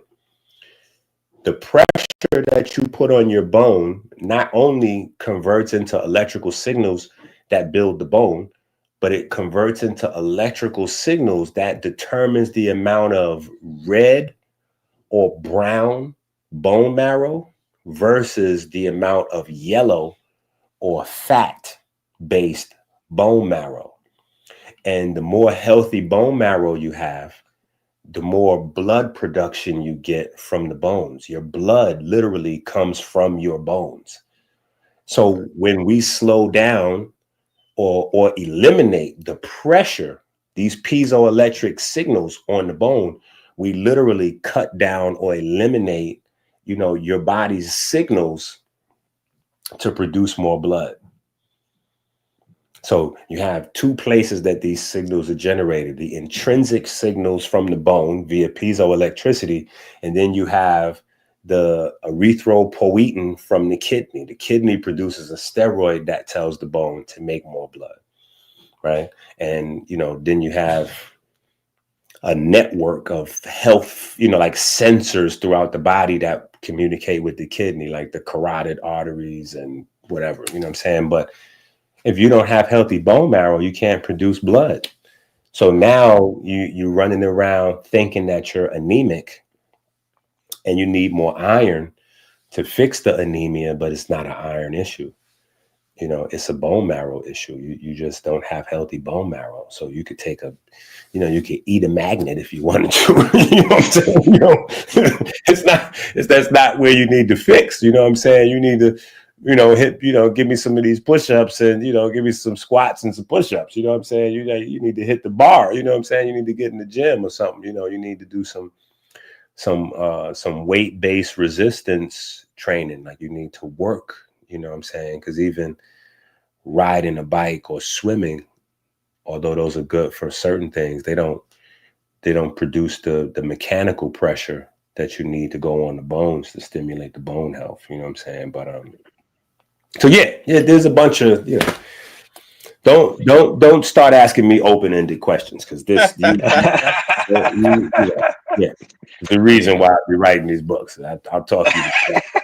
I'll talk you to death and then bring you back to life. Bring you back to life. That's all good, man. So I just got a deal. I gotta hop off, man. I would love to stay longer. No. This was a good first. This is the first. Absolutely. Good, Absolutely. Right? So we got. I'm gonna be on Paul's head. My fault. Go ahead. No, we gotta thank Paul. We gave Paul the blame for us being late. We gotta give Paul the blame for setting up a good bill too. You know what I'm saying? We gotta give him the blame for the bad and the good. You know what I'm saying? So absolutely. Paul set up a good conversation, man. This was a good bill. Yeah, Paul, I'm gonna be on your head about them books, man. I gotta read, man. I got you. Yeah, definitely. I got you, man. I'm gonna hop off, man. Hey, it was good talking to you. We'll do this again. We're gonna have to set this thing up and go a little deeper.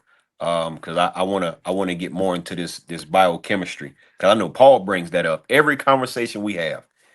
And we're gonna have to get in that a little deeper. And we'll just see where this thing goes. Yeah, you mentioned some terms that I have never heard. I wrote them down. I don't know if I spelled them right or what, but gonna type them up and I'm What gonna term? research them. What term? Fungiome and viral RNA, DNA, Candida. I don't know what that stuff is. I don't Okay. know what it does. I don't know where it's at. I don't know how it worked, but I wrote it down, and so I'm a and even that GLP-1 and whatever you Agonist. say. Agonist. I don't know what that is. I don't know how to spell it, but I wrote it down.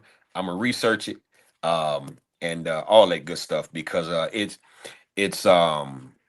you said that with the and I don't want to keep going, but you said that with the they put you on the statin drugs, and the statin drugs stop you from producing the cholesterol, but your organs need the cholesterol. That's crazy. Everything need the cholesterol. Cholesterol is the clay that your body needs. And then I didn't even talk about it's so much, listen, every day an adult has to make 50 billion new cells. Dang. Every one of those cells is made out of cholesterol. So Wow. it's not even just the vitamin D and the testosterone and that. You still got cells that need membranes, and the membrane, a part of making a cell membrane is cholesterol. You need the basis for your, you got to build your phospholipids and all of that kind of stuff. So there's no such thing as a healthy human without cholesterol. You know what I'm saying? Like, so that's never the solution. I mean, it's like a temporary solution if you're going to like possibly drop dead in the next couple of weeks. So I never suggest, people like, oh man, all right, Inky. So I'm gonna just stop taking these meds tomorrow. Like, whoa, don't you stop taking them, bro. You better keep taking them, keep taking your medication while studying, and then while implementing these new things in your life. And allow your doctor, as you're going back and your doctor starts testing your blood and testing we can take this, we can step down on this because it seems like your blood pressure is normalizing, or we can step down because your A1C numbers, as the doctor sees the improvement, triglycerides are dropping, cortisol levels are dropping, and just as your metrics start to change, then you can gradually, your doctor will, they'll take all the credit. They'll be like, hey man, look, the medicine is working. Look at these numbers, and I tell people all the time, like, leave them with that. Like, don't be in there like, no, because no, that's not the medicine. See, Dr. Inky was, don't you. You're like, good job, doc. We did it. You know what I'm saying? Allow the doctor to have a celebration, a little victory lap. That ain't gonna hurt you, and it ain't gonna hurt me. Let the doctor have his victory. You know what I'm saying? But the doctor will gradually tell you, you can step down, gradually on these things, and you'll be able to taper off as you're able to consciously and willfully take back control of your body systems. Because your body will go on autopilot, but you do have the ability to, hit the Jesus take the will button. You know what I'm saying? And you can take back control of those systems and start to re-regulate things yourself. Awesome. Yeah, because I definitely want to get more into that cholesterol. But yeah, so I appreciate your time. We'll set it up again another time in the future. Yeah. And then we got the brain. Your brain is mostly cholesterol. Now I'll let you go. Blow my mind. Look, pun intended. The mind. You know what I'm saying? So yeah, your brain is mostly made out of fat and cholesterol. So it's no way to get around cholesterol. But yeah, we out of here. Peace to the family. Matter of fact, I'll stick around with Paul in case Paul want to go in and add some. We ain't let Paul do no talking this whole time. No talk. And Paul can talk. Man. That's what I'm saying. We know, you know what I'm saying? So yeah, but maybe in a couple of weeks or next week or whatever. We here. These are good combos. I'm sure the people, got something good out of it. Absolutely. Well, appreciate y'all. Thank you for your time. Yes, sir. All right, cousin. See you. So what you think, Paul? Man, I think it's good, man. You masterminded. Yeah, you masterminded our first open Bible study class. Yeah, for sure. I think you did. I think you did good. This was a good conversation, man. Yeah, I just, I brought him in and I knew you was gonna do your thing like you usually do. So, Let me see, man. We got some questions. I think we got some questions in the. I think we got some questions. I think I see oh, one or two pop up before. One or two questions pop up.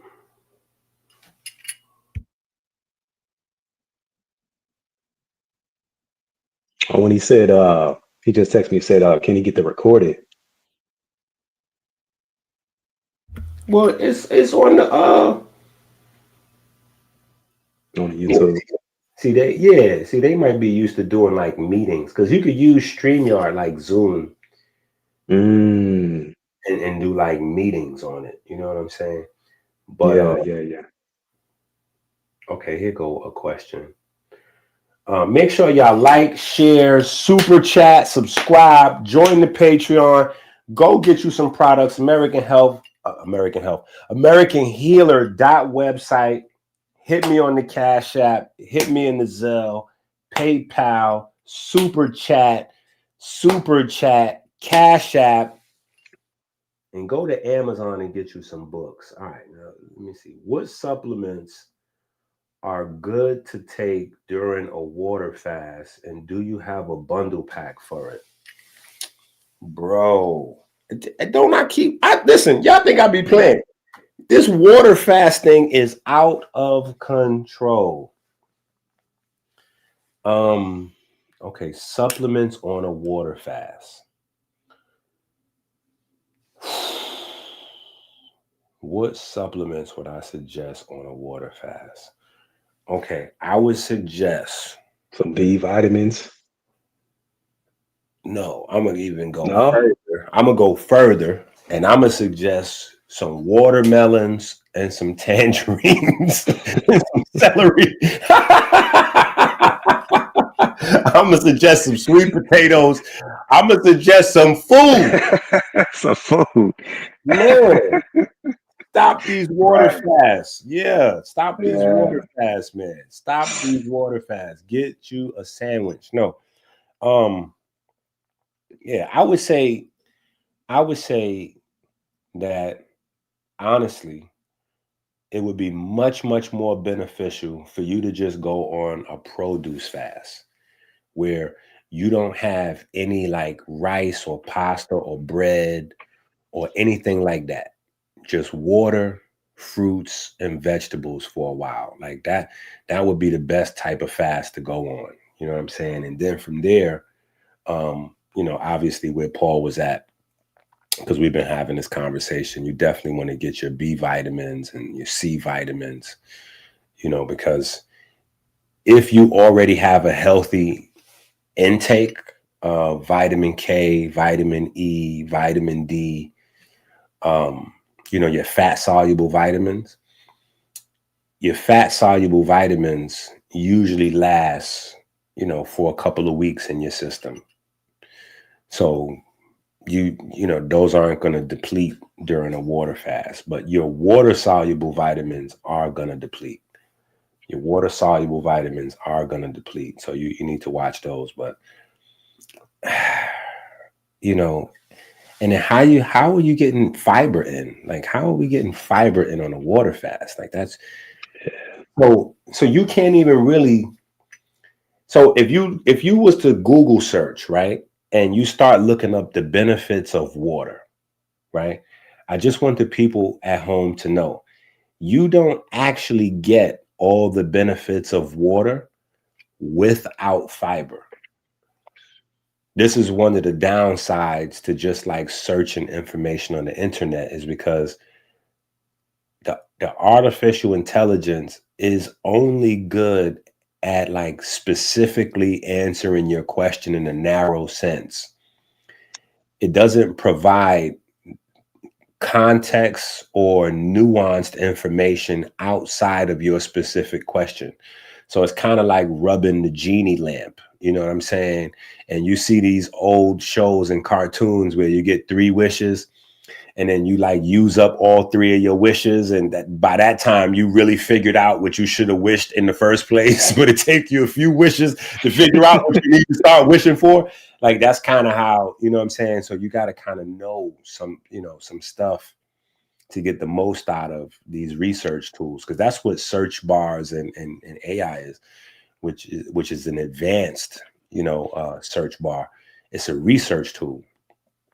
But so when you look up all the benefits of water, you know, you don't really get the benefits of water without fiber, because fiber, fiber is what helps your body to metabolize water. Fiber helps your body to hydrate. You know, it's big business to sell electrolytes. So, you know, you'll see a lot of different science floating around on, you know, your body needing electrolytes to go along with water for maximum hydration. That's not exactly accurate, even though it works. It's good for your body. You can notice the energy pickup, like you can notice a benefit from it, but it's not a complete story.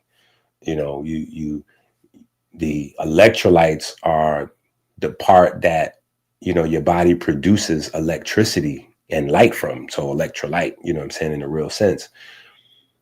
But the water part, you know, the central part to the water is fiber and then carbohydrates, which takes you back to fruits and vegetables. And not necessarily because carbohydrates have water in them. You know what I'm saying? So when you listen to some of the guys on the internet, your Yakis and, you know, your Aris Latham and these guys, they would tell you that the fruits and the vegetables, or at least most of them anyway, have a high water content. And that really has, you know, that doesn't have as much to do with hydration as people think. So it's kind of counterintuitive because, okay, it has a lot of water, and then when I have it, I feel hydrated. So it's like, yeah, when I have a watermelon, I feel super hydrated, you know what I'm saying? And watermelon is loaded with water. So yeah, it's clearly the water content in the watermelon that's causing me to have the hydration. We don't think about the fiber that's driving all of the water and the gelification, right? Because the same way sea moss turns into a gel, fiber turns into a gel. That's what fiber does. It turns into a gel mixed with water. And that's how your body prefers to get its water. But that's on the front end. That's in the digestive system. On the back end, you have the actual sugar that your body is turning into its own pure water, which is the water that the cells make.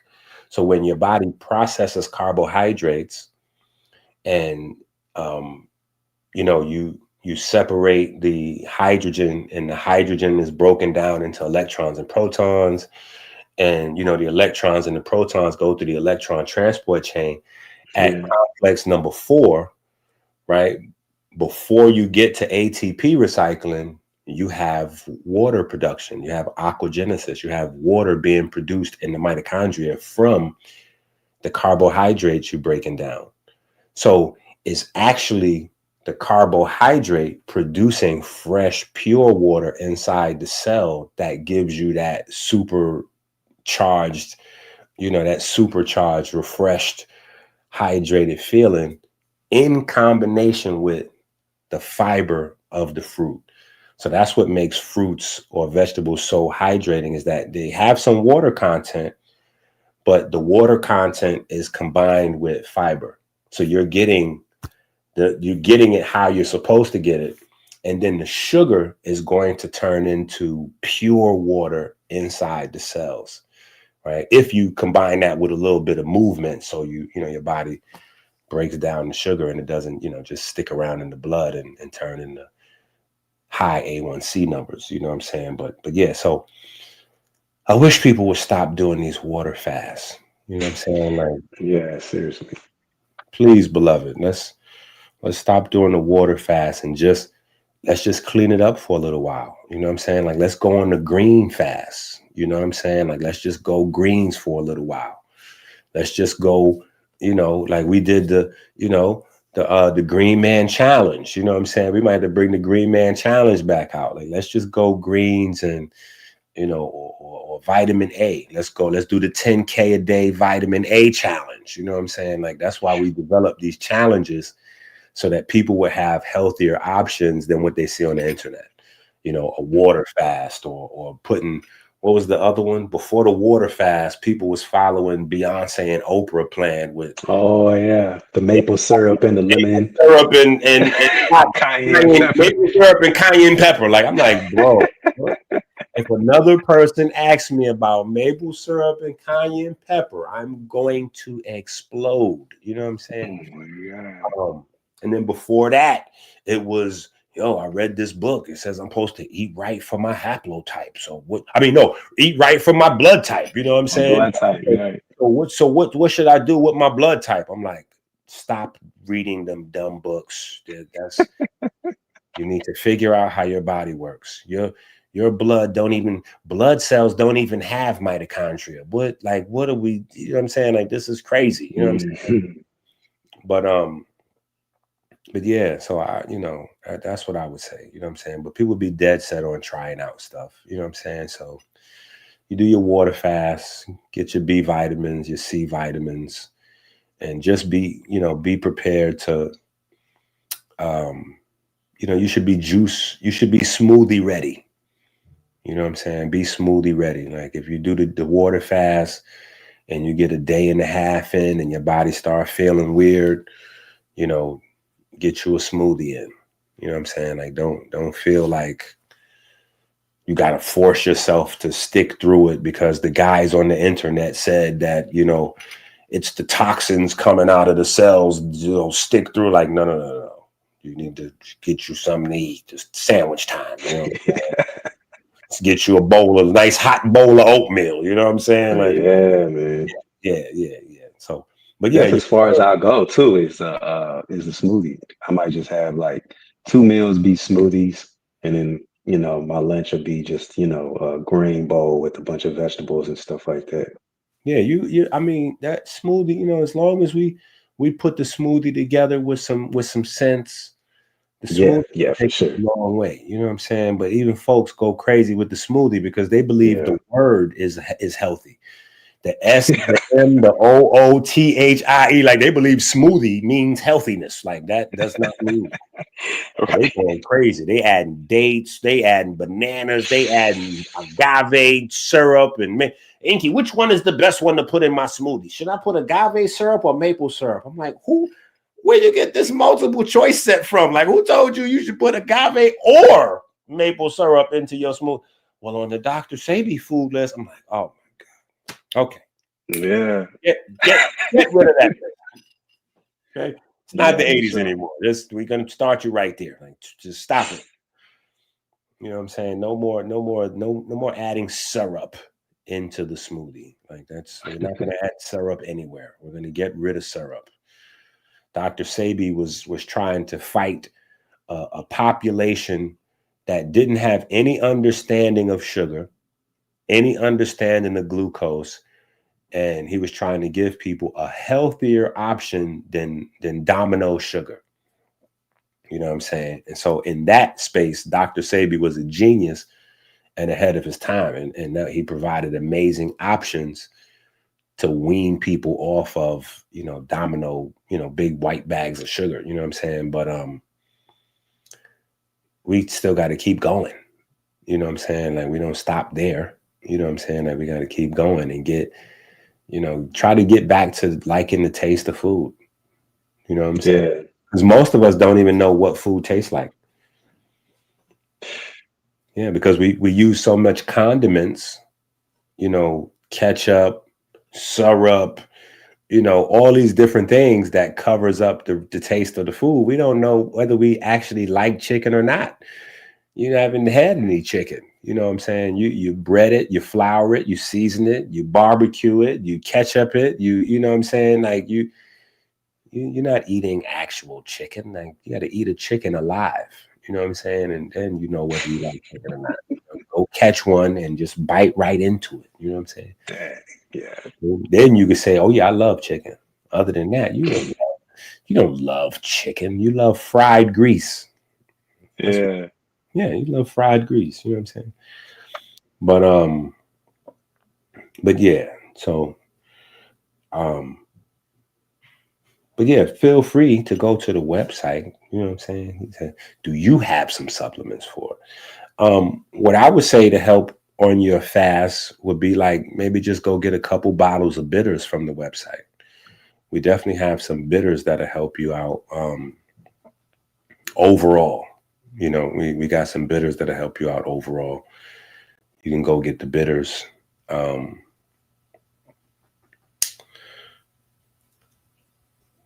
Man, speaking of the bitters, man, I've gone through 2 bottles that I've gotten from you, and I think the first one I had to shake it up because Yeah, I drunk it. I was like, man, it's like water. So then when I shook it up, I was like, okay. it So got different. it was It got different. yeah. And then they were doable. And I was like, okay, I've had like way more bitter. But this last one, oh, you cut out. Let's see. See if you come back.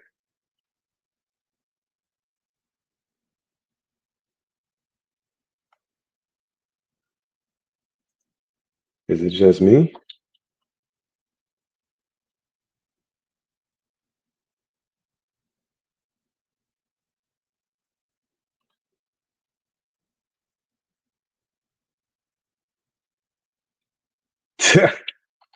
Yeah, I ain't that swaggy with the information, Peyton.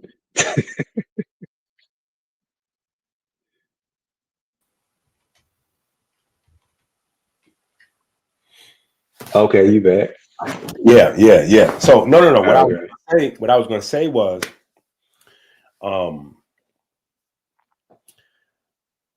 Senna is in most of the bitters that people make, Mm, and I'm not a fan of Senna leaf.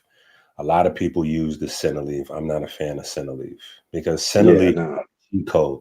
Yeah, it makes people have a big bowel movement.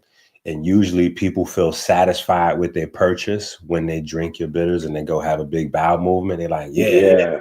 this is good. But Senna dehydrates your body so bad, it doesn't have long lasting results. Your body winds up more dehydrated than before it started. So I don't use the Senna leaf. Yeah, no, but this last bottle, like so, you gotta do it morning and night, right? This last bottle, me and my wife was just about to turn in. And so I hit it real quick before I turned the lights off. I almost fell on the floor. I'm sorry. Yeah, I tried to beef it up a little bit. Yeah, I see. I tried Yeah. to beef it That up kicked me in the back of my throat a little bit. Yeah, I tried to beef it up a little bit. I was like, oh, okay, so they want to mess around. Okay, all right. I got you. 'Cause I got a couple other folks. They was like, these bitters is powerful, but it's smooth. I was like, okay, let one more person say it's smooth. Yeah. Yeah, one more person say it's smooth. I got you smooth, all right. I'm like, okay, I got you smooth, all right. Watch this next one now. But no,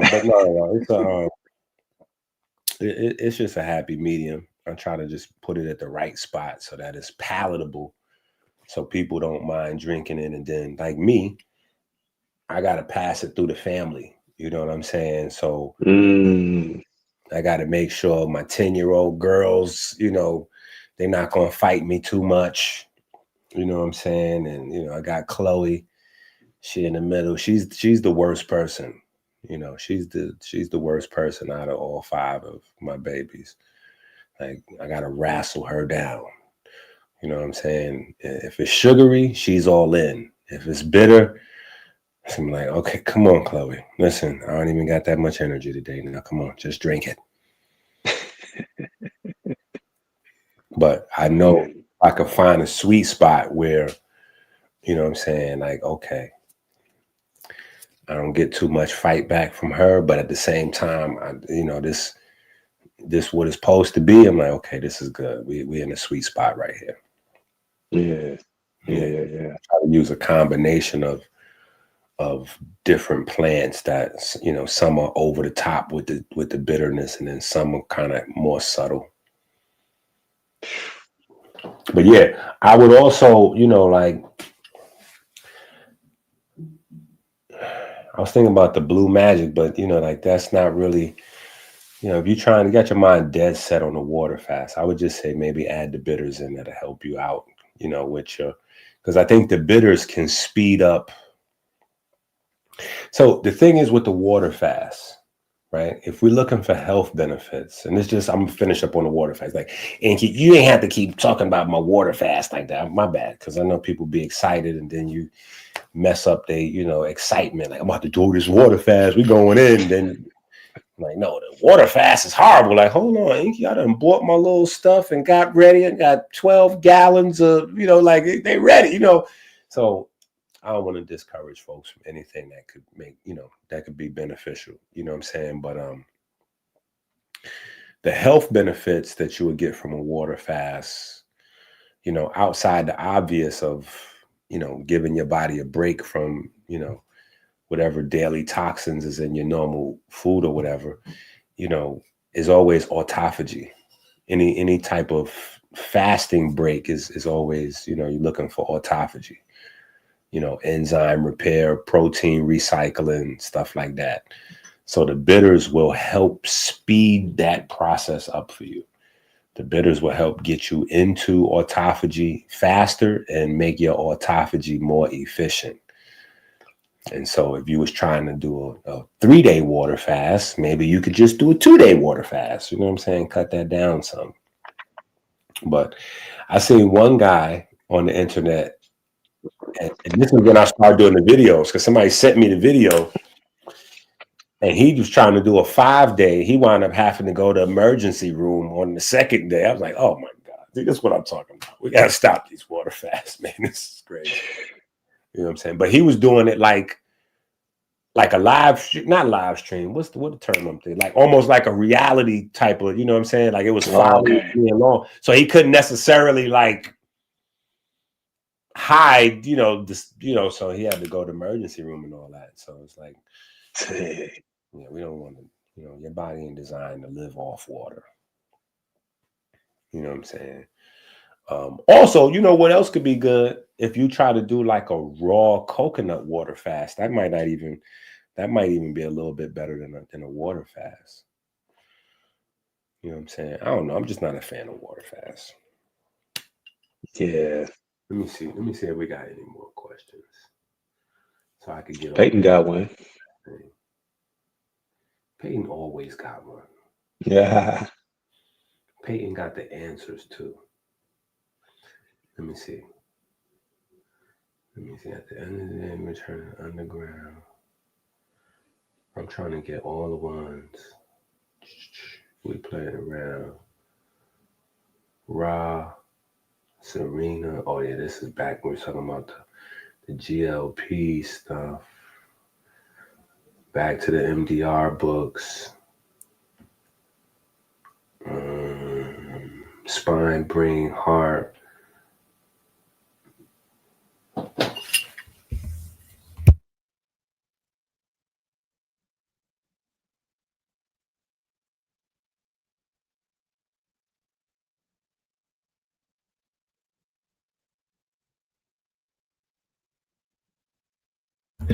This would have been a good question. I try to ask the same question. You know what I'm saying? And I think he kind of answered, at least specifically regarding health anyway.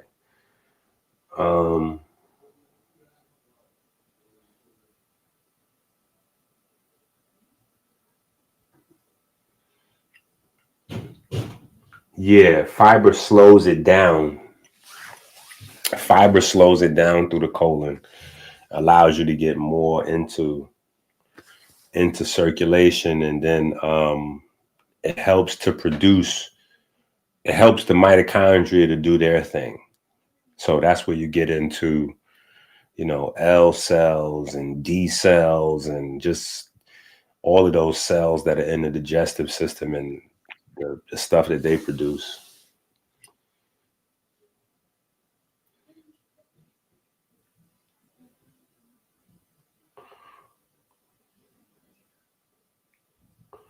Look at our is trolling. Yeah. Yeah, I told him I'm not that swaggy with the information yet. So Our 10 is trolling. We gotta get our 10 up here. All these people that we gotta get our 10 up here. We're gonna have to get Tika up here. yeah. Man, Tika and my wife are texting back and forth. Now that's kind of epic right there. Yeah, man. That's what we gotta do, man. We gotta get Tika up here. We gotta get a 10 up here. You know what I'm saying? We gotta get my man Kyle up here. You know what I'm saying? But Kyle might go crazy. I don't know if we could get Kyle up here. Yeah, he might not be able to get Kyle up here, man. Kyle is like Marvin. You know what I'm saying? We get Kyle or Marvin. That's what I was thinking. We get them up. I'm coming off the stream. I'm letting them go on the stream, going about my business. I check back in an hour. Like, okay, how we did? It was good. How we did? Yeah. Whatever he said. You know what I'm saying? Like, you know what I'm saying? But yeah, we gotta get the brothers back online so we can get the family to start sharing best practices, some stuff they're doing. You know, we could figure out how Marv is lifting all them weights in the gym. You know what I'm saying? Get Marv and your cousin start. You know what I'm saying? Because they need to have they whatever they talking about. They got some fitness, weightlifting. Yeah. Talk about them 45. So talk about them plates. You know what I'm saying? Like we get them up here to talk because I know it's people that want to ask them questions. Yeah. You know? And I haven't been living in the gym for a long time. You know what I'm saying? I haven't been living in the gym for a long time. I've just been, calisthenics and walking and outdoor. And it's funny, I'm paying for a gym membership. I need to get my life together and stop paying. Really? Yeah, I got a gym membership that I haven't used in forever. Wow. Yeah, I got a gym membership that I haven't used in forever. You know what I'm saying? Yeah, it's always I stopped doing it too because it was always like too crowded, and then when you need this machine or that weight and stuff like that. I got a gym in my downstairs in my house. I got a gym downstairs. I got the leg press. I got the house. But why you got a gym membership? Because the gym, it's the gym. You know what I'm saying? The gym got more stuff. You know what I'm saying? But that's true. It's different getting out of the house and going somewhere. You know what I'm saying? Like for some people, they need that. You know what I'm saying? Like you need to leave your house. Think about all these celebrities. They got huge gyms at home and they still got memberships. They got like 2-3 different memberships because you need it. There's some part of your mind that needs to get out and go, you know what I'm saying? Get out and see other folks and, you know what I'm saying? Do your thing. Yeah. Like we're herd animals, you know what I'm saying? So we want to be in the herd, you know what I'm saying? There's nothing wrong with being in the herd. There's nothing wrong with participating with the masses. It's just selecting the right herd to be a part of. You know what I'm saying? That's the problem. Yeah. It's selecting the right herd to be a part of. You know what I'm saying? So, but yeah, we gotta get the family up here. We gotta get my man. Now, this is what I gotta see. See, I gotta turn into the health version of Sonetta. You know what I'm saying? We're gonna start up a battle. You know what I'm saying? I'm gonna instigate Paul versus M4. We want to see the battle of the push-ups. I don't know. My Sonetta impression might not be good, but no, I think that'll be good. Paul versus M4. Yeah, because Paul I seen Paul with the volume. But listen, M4 got, like, he went for like 4 months straight with a different style of push-ups every day. Really? Man, he was going crazy. I thought he was on drugs. I'm gonna be honest. I thought he was on drugs. He was definitely on PEDs. I was like, okay, Yep, somebody's M4 is on PEDs. He just, I don't even know what he's doing. He's upside down. Oh, I was like, this is crazy, Oh right? yeah, nah. After a little while, I just started watching, like, let me see what he did today. let me see what he done did today. You know what I'm saying? This is getting crazy right here. So, Yeah, I'm just standard. I just keep it real smooth and standard. yeah, we're gonna throw Kyle in the mix. We're gonna get the push-up contest. And then we're gonna see what Marv talking about. Marv, you wanna wrestle with the heavyweights. You know what I'm saying? We're gonna put you over there with M4, Kyle, and Paul. That's team push-up. That's team 60. That's what we want to see. Who can get the most push-ups in 60 seconds? Now, who's gonna be the first person to hit 100? Oh my God, that'd be crazy. Is that human? Is that possible? Right.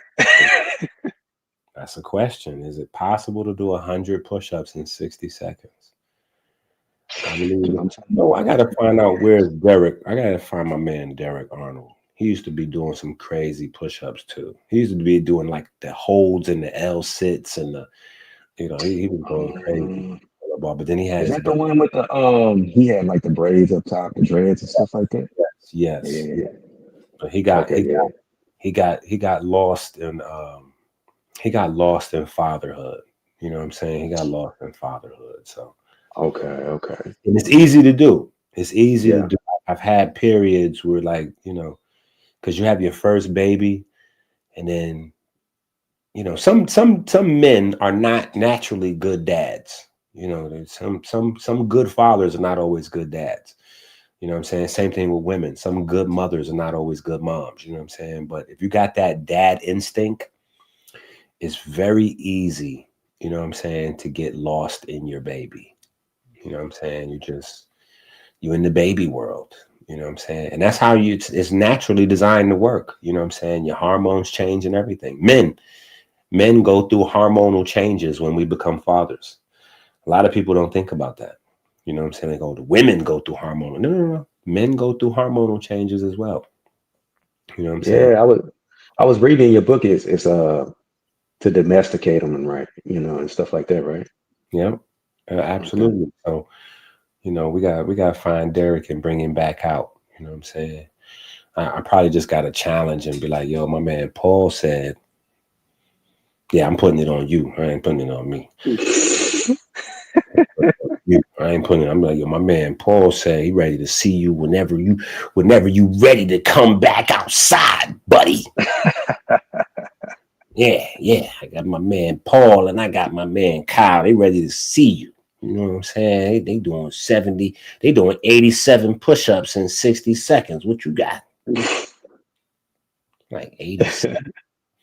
Like, yeah, they got 7, man. They done drank them bitters and went crazy.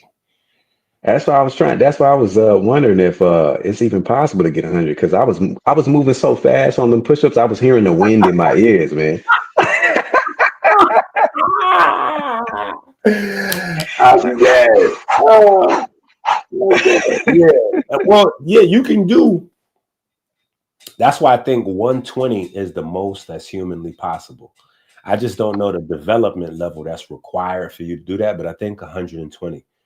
Because when you first start off,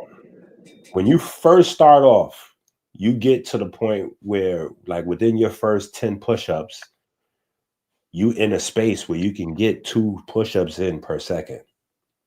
what? Yeah. Because you got to remember, as you go along, you slowing down. You know what I'm saying? So the That's fact true. that That's you can true. get to Okay. 70 means them early push-ups, you getting in more than 1 per second, and it's closer to 2. But as you go on, it evens out at 2 and then it drops below 2 and, to the point where, some of them joints is, and then, it slows down. So I think 2 per second is doable. I just don't know how long, what the condition needs to be for you to be able to last to do 120. Like, that's a lot of push-ups. Yeah. It's not just a lot of push-ups. What it comes down to is a lot And I'm talking about a heap of lactic acid conversion. Like you got to be able to convert a lot of lactic acid without, because that's what's ultimately going to, you know, contribute to the resistance of your muscles being able to, you know, keep going is the oxygen you get in and how well your body is converting the lactic acid. You know what I'm saying? But I don't know if, yeah, I don't know what the limits are for that. Like that's just getting into like a Superman, X-Men. You know what I'm saying? You know, I don't even know if folks on steroids. You know what I'm saying? Like I don't know about that. Yeah. But I seen this white guy go crazy. If you could look him up on YouTube too. He did 1,000 push-ups in one set. What? He Oh, did in one set. in Okay. one- Like, but I'm talking about not getting up. He did 1,000 push-ups. Yeah, that's still crazy. That's super crazy. I was like trying to analyze the video to see like where he cheated. Like I'm like, okay, he spliced this video together like this. He put this. These are fraud somehow. Like you did not do 1,000 push-ups. Or maybe I could see a little white powder on his. And I'm like, oh, he is on cocaine. He's on cocaine. This is what happened. He is numb. He is on cocaine. He's not even using testosterone. He's on cocaine. Like something is not right with this. You know what I'm saying? Like I am uncomfortable with this video. But I couldn't see anything but him do a clean 1,000 push-ups. Like he just did 1,000. insane. Like this is that's it. That's what I had to come to the conclusion. Like a Cam's razor. I'm like, okay, you gotta have to accept that this man just did 1,000 push-ups. Like that's you know what I'm saying? But he took his time though, and it's like a time-lapse video. And there's times where he rests in a plank position. You know what I'm saying? But being able to rest in a plank position is crazy because plank is an exercise in and of itself. You know what I'm saying? So there's so much resting you're gonna actually do in a plank position. You know what I'm saying? So his endurance level is insane. You know what I'm saying? He that right there is a feat of converting like lactic acid really fast and efficiently. You know what I'm saying? So just to put that out there, like there is some proof that there's some levels that we can hit. But I said white guy for a reason. You know what I'm saying? I you know, white guys have a more developed, you know, slow twitch muscle. And they're more efficient with endurance exercises, meaning recycling lactic acid. You know what I'm saying? So when you do extreme, like, you know, like people do like things that nobody else has ever done, there's a level of hard work and dedication that goes into that. But there's also genetic, you know, like, you know, there's genetic things that allow you to perform at a level higher than everybody else too. You know what I'm saying? There's a genetic contribution to it. So,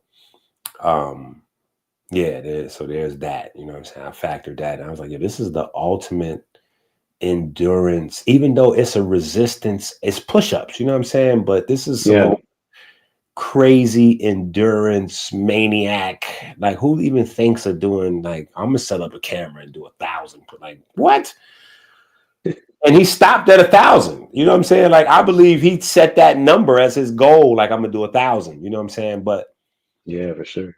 If you watch it, it looks like bro, you could have like how far could you have gone? You know what I'm saying? Like it was crazy. It was amazing to see. It was amazing to see. You know what I'm saying? Like to me, it was more impressive than the guys with the pull-up records. You know what I'm saying? Because the pull-up records, David Goggins had it, and then another guy got it. But what's that record? Oh, it's thousands. It's some old crazy number. But they're taking breaks still. You know okay. Breaks where they do a certain amount of pull-ups, come off the bar for a little while, rest, jump back on the bar, rest, jump back on the bar, rest. It's still amazing. It's still superhuman, crazy, whatever. But this guy didn't, you know what I'm saying? Like he was resting in the plank position. Like he was resting in another exercise. So this is different. I was like, okay, yeah, he's a one of one. I don't know if he can do 1,000 push-ups. Like, that's crazy. You know what I'm saying? My uncle used to do sets of 100. You know what I'm saying? And he would do thousands of push-ups, but that was that jail wiring, you know what I'm saying? And that's still not the same as there are only two people I ever seen do 100 push-ups like up close was my uncle and then my football coach when I was a kid, Coach Jan.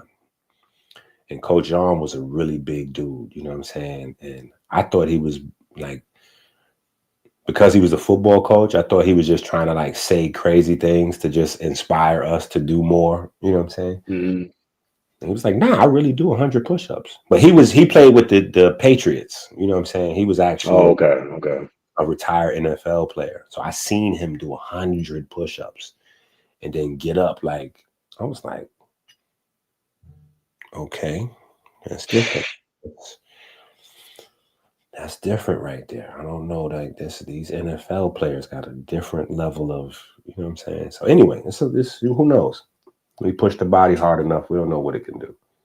Yeah, it's some random people out there that just got like some random strength or some random skills and stuff like that. Because me and my stepbrother were in the gym one day, and it was just this old man. If you seen him on the street, you would just think that he didn't work out at all. But he just took the bar, like a barbell, and he was just doing this like with his wrist and stuff like that.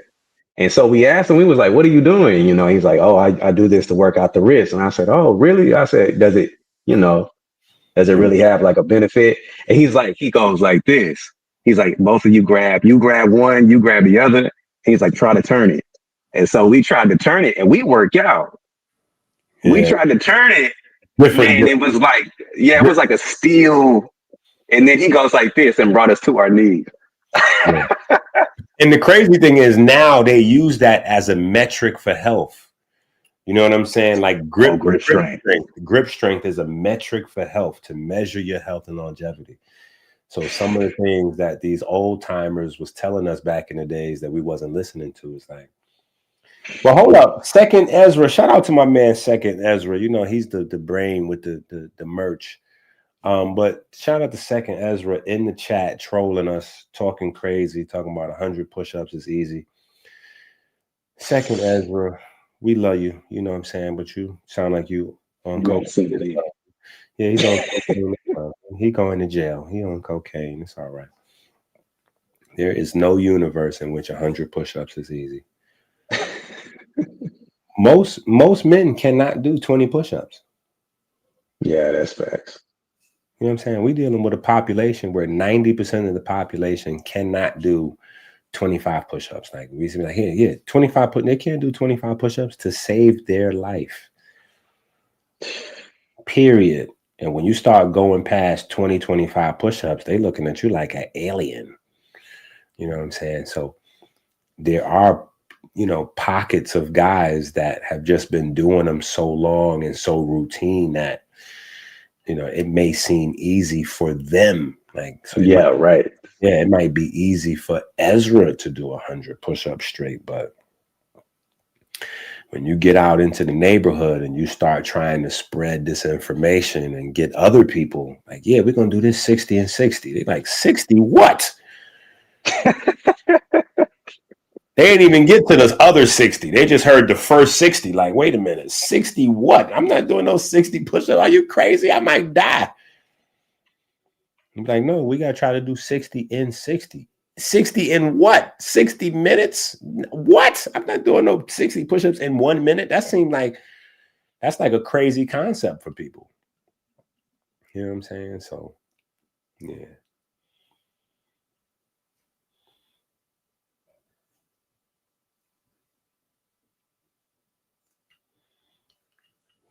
So for me in Sweden, should I focus on foods that's seasonal? That's a good question. That's a good question. Let me put that on the screen. There's a Japanese guy that started this. It was a Japanese guy that started this. I forgot his name. but I think he was calling it micro diets. And that was a thing for a little while. Everybody was trying to jump on the micro diet wave. And it's basically about eating the food that comes from where you live and trying to be in season with the foods, you know what I'm saying? So eat only the stuff that's growing at that time period. I don't think that's a real thing, though. I don't know if that's a real thing. You know, I think it's very beneficial because it puts you in a space where, without even thinking about it, you're getting a lot more pigment and fiber in your diet, because the moment you say seasonal, you automatically talking about plants. Right. Yeah. So even though plants is not even your goal, you focused on seasonal whatever, it's plants. You know what I'm saying? So you automatically in a space where you're getting a much higher volume of pigments and fiber in, and eating fresher, right? Whatever the season is, if you focused on that, you're eating a lot more fresh, vibrant food. So there are benefits to eating that type of style of diet that I don't think are intrinsically described in the diet plan. I think they're just byproducts of the diet plan. So I don't have any beef with it, but you know, I don't know if necessarily that's what you got to strive for, because you know, our ancestors was always trying to figure out how to save food and store food and figure out some stuff. You know what I'm saying? But fresher is always better. And so if you're going fresher, you're going seasonal. You know what I'm saying? So, but I don't know if that has anything to do with being in Sweden. You know what I'm saying? Like, I think that's wherever anybody is, going fresher is always better, right? Going fresher is always better, you know. And if you're going seasonal, you're just going more natural, right? Because also when you say seasonal, that also implies, you know, like less artificially grown stuff, less chemical down stuff. So there's a lot of benefits that it, like, again, not necessarily in the micro diet program, because the micro diet program was more about genetics. It was about people eating, you know, based on where they're from and blah, blah, blah. But the implication was people live where they're from. And in America, that doesn't even apply at all, because we got people from everywhere here. You know what I'm saying? And then we got people, you know, large populations of Black folks that don't know where they're from. So they have decided to say, hey, we're from right here. We always been here. And some of us, not everybody. Some of you just don't know where you're from. So you're just trying to be proud of something. Like, yeah, FBA. Like, we got to relax. We got to relax. You know what I'm saying? So, but yeah, I think it's, you know, you can't go wrong with it. Yeah, that's what I'm trying to think of. I'm sitting here trying to think of how you could go wrong with the micro diet. You know, like there's extremes, you know what I'm saying? Because there's some crazy parts to the diet where, you know, people were using urine, you know what I'm saying? Oh, hell no. Yeah. It was extreme because they was doing like if you pee, you know, you don't want to waste your pee. You pee and you throw the urine into your vegetables and fruits. So the best thing to do is grow your own food, and you throw the urine into the food, and the urine will tell the plants which nutrients you're missing. And so the plants will grow the nutrients you're missing specifically. I was like, see, this is why I have to fight against you chakra demons out there, because y'all find a way. Y'all find a way to mess up a good thing every time.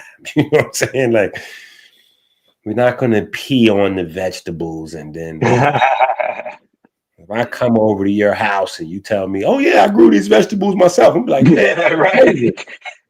Like, yeah, I was recycling my feces in my urine. Whoa. I might try to stab you or something. I might try to kill you in there. You know what I'm saying? Like, don't you invite no company over to the house if that's how you.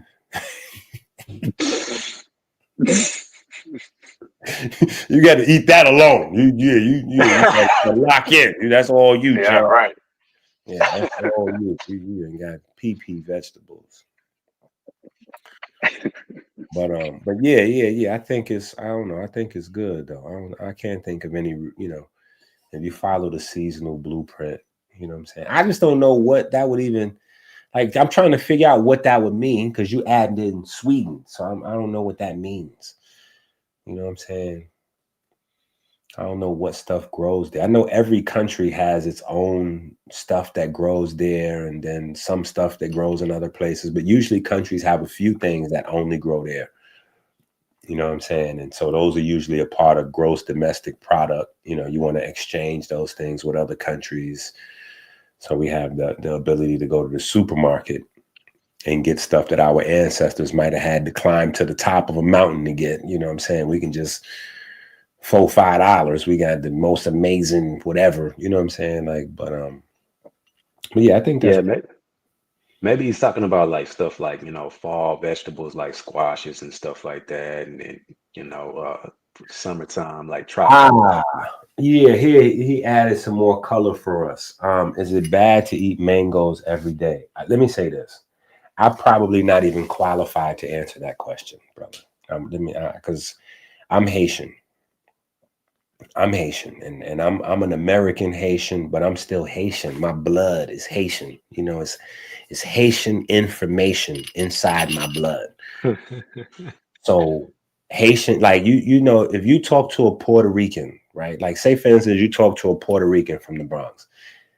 There's no Puerto Rican that you can ask anything about garlic and expect a objective response.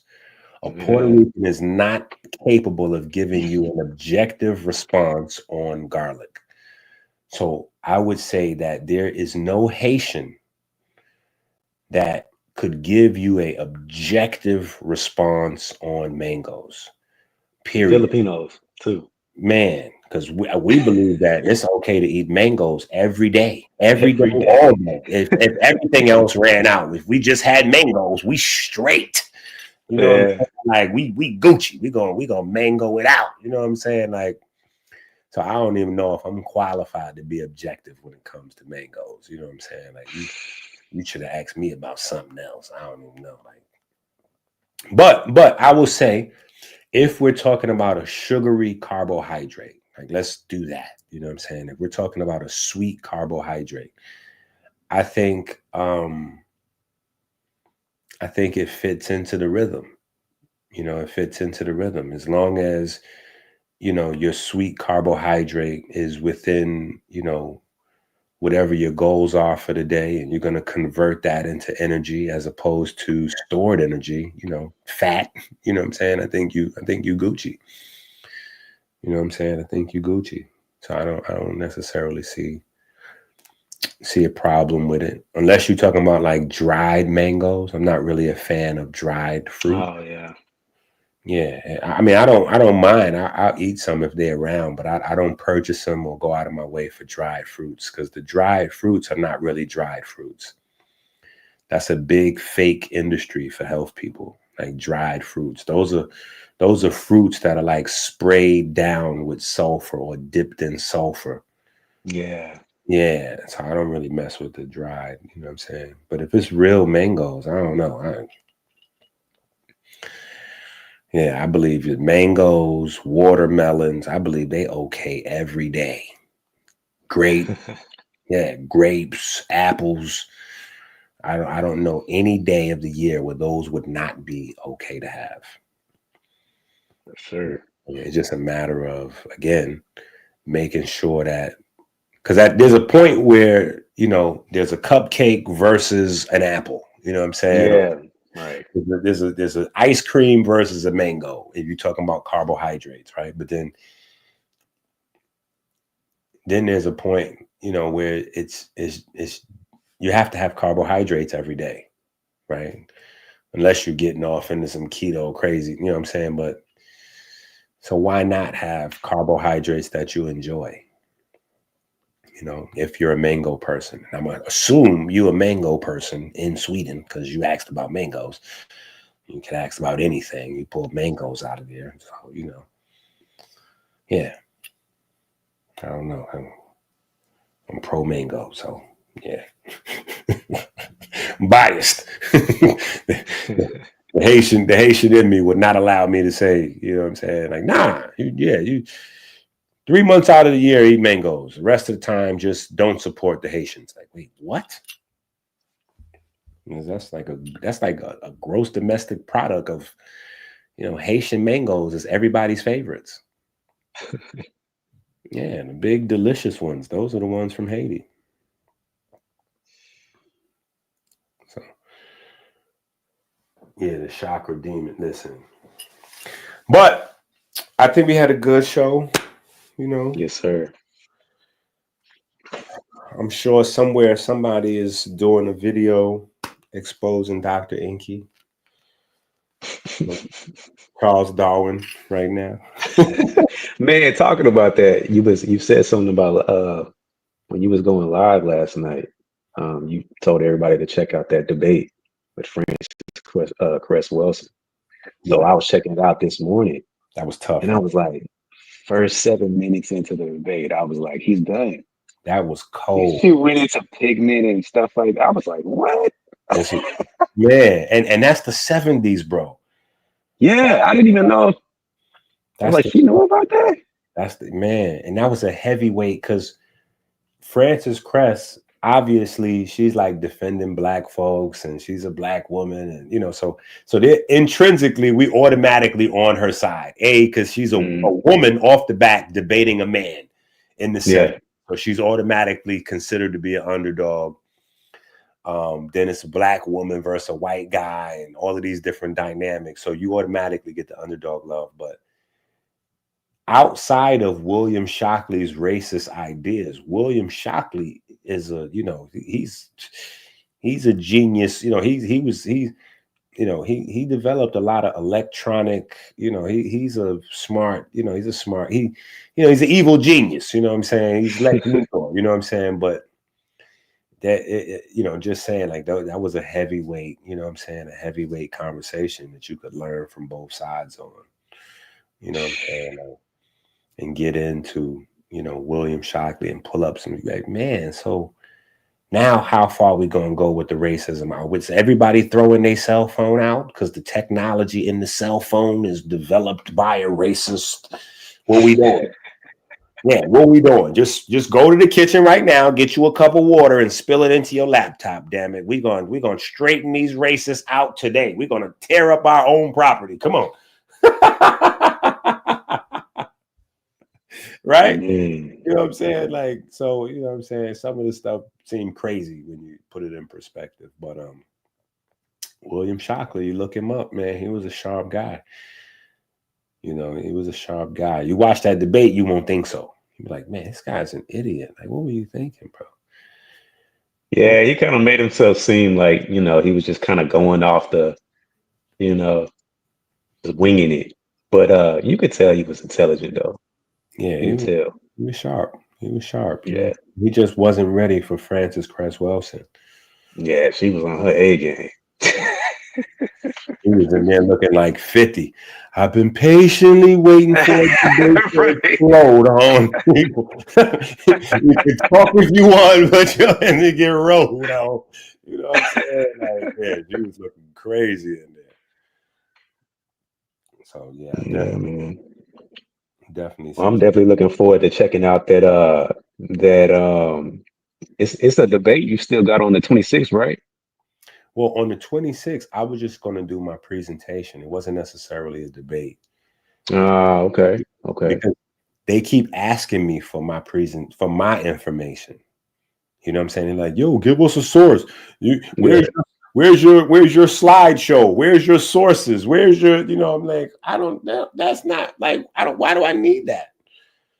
You know what I'm saying? Like, y'all don't even know the basic information. So why would I provide a scientific paper and I'm talking to people that don't know the base. Like, we got to talk about other things before we get to me presenting the paper. Like, why would I? This gonna sound like the Charlie Brown teacher. Boom, bam, boom, bam, bam, boom, bam, bam, boom, Yeah. bam, bam. So we still got to figure out some of the basics. But that's what I was going to do. My presentation on, you know, where I might pull out an article or two and go into, you know, what the concepts is and whoop, whoop, whoop. But right now, I'm just having a good time, you know, starting trouble. Yeah, just starting, you know, mischief. But good edutainment where people can learn and you know, everybody's learning. Even Unc, that's the best part of it. You know what I'm saying? And he like going through, like, you know, he could see him like he, you know, he going through the shakes and like he's thanking me for teaching him. Like, yeah, I'm glad you brought out the horizontal gene transfer and pangenesis. I appreciate you teaching us about that. And then it's like, oh, wait a minute. I hate you, Inky. You ain't teach us nothing. You got everything wrong. Like, Yeah, like I forgot I hate you. yeah, you know what I'm saying? You know, it's good because as he's learning, I can tell that his audience is also learning, because with them, you know, with me being like the other team, the bad guy, I guess, you know, in the narrative, we all got home team, away team. So with me being the away team and them trying to support Unc, they're looking up all these new concepts that I share with them and trying to debunk it. But that's why it'd be kind of quiet, where it'd be like a bunch of people saying crazy stuff in the chat, and then they open up the panel, and every time the people that's in the chat talking crazy, they never want to come into the, you know what I'm saying? Like, well, come on and hit the link then. You know what I'm saying? Come on in here and, you know, let's just have a convo about it. You know what I'm saying? Because as they looking up the new information, they realizing like, oh, wait a minute, and we can't challenge this. This is a fact. Inky might not be showing us a source, but there's a plethora of sources when we type this when we Google, when we search this, there's 100 sources that pops up, because this is not secret information. It's not like some hard, crazy to find information that I'm talking about. It's just nuanced. You know what I'm saying? So if you're not in the space, you don't know this stuff. You know what I'm saying? And if you don't study health, you don't study genetics. If you don't study genetics, you don't know where Darwin actually does fit in or where he doesn't fit in. You're just like a person like my mom's. You know what I'm saying? My mom's thinks that every single basketball player that does good is LeBron James. All of them. She think they all LeBron James. I'll be like, Ma, we watching the game. Woo, woo, woo. Yeah, Chase think he's Steph Curry. Oh, who's Steph Curry? That tall, dark-skinned one. What's his name? LeBron James. I'm like, no, Ma, I just said his name is Steph Curry. Yeah. That's LeBron. I mean, what's the difference between him and LeBron? I'm like, all right, Ma. So let's just how you doing, Ma? You know, let's change the subject. You don't know. Get you out of here, Ma. But that's how it is. If it's something that we not really into, all we know is like the surface level, you know, highlights or, you know, news clippings or whatever. You know what I'm saying? Like, we don't really know. So people don't really know. You know what I'm saying? They think Charles Darwin's the father of evolution and he redesigned science and we owe him some major debt and blah, blah, blah. But we wouldn't even know who Darwin was if it wasn't for the racial stuff that came later. You know what I'm saying? Like, that's the reason why he was promoted so heavy, is because like people think that the Bible was a tool for the enslavement of Black folks in America, and it wasn't. The tool for enslavement was science. You know, the tool for enslavement was promoting, you know, genetic superiority. Like, it's okay to do this because they're not the same as us. And so that's what translated into the law, where you get Dred Scott case, you know, 3/5 of a man and all of these other kind of concepts. You know, like, okay, well, when we count in the local district, this amount of blacks, and all this other technical stuff is built on these scientific concepts. You know what I'm saying? Now, if we want to be honest, maybe the Bible might have been used to maintain slavery, or to fool slaves into thinking a certain thing, that we're not allowed to learn how to read.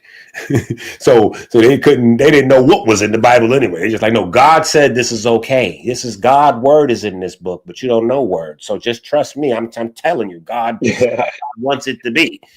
Like, Yeah. oh God, man. So now black folks is getting angry at God. Like, God is a wild man. Let me see. Let me catch God out here in these streets one day. Me and him got to have a, you know what I'm saying? Like, so we developed this intrinsic anger towards God because all these atrocities is happening to us, and folks are saying God okayed it. But in that time period, we weren't allowed to verify whether that was fact or not.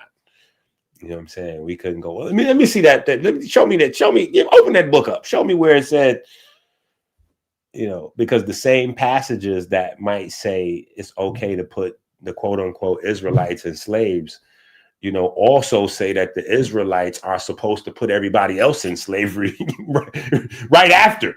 Right. So you can't necessarily just highlight one part and skip the rest of the, you know what I'm saying? So, that wasn't the real thing. It was science, which is why we had Margaret Sanger, which is why we had the Nuremberg trial end the way it ended, where, the lawyers for the Nazis in the Nuremberg trials were like, hey, America, pump your brakes, because Nazism and eugenics came from you guys. We were studying Margaret Sanger's books. Yeah, we were just doing we learned this from y'all.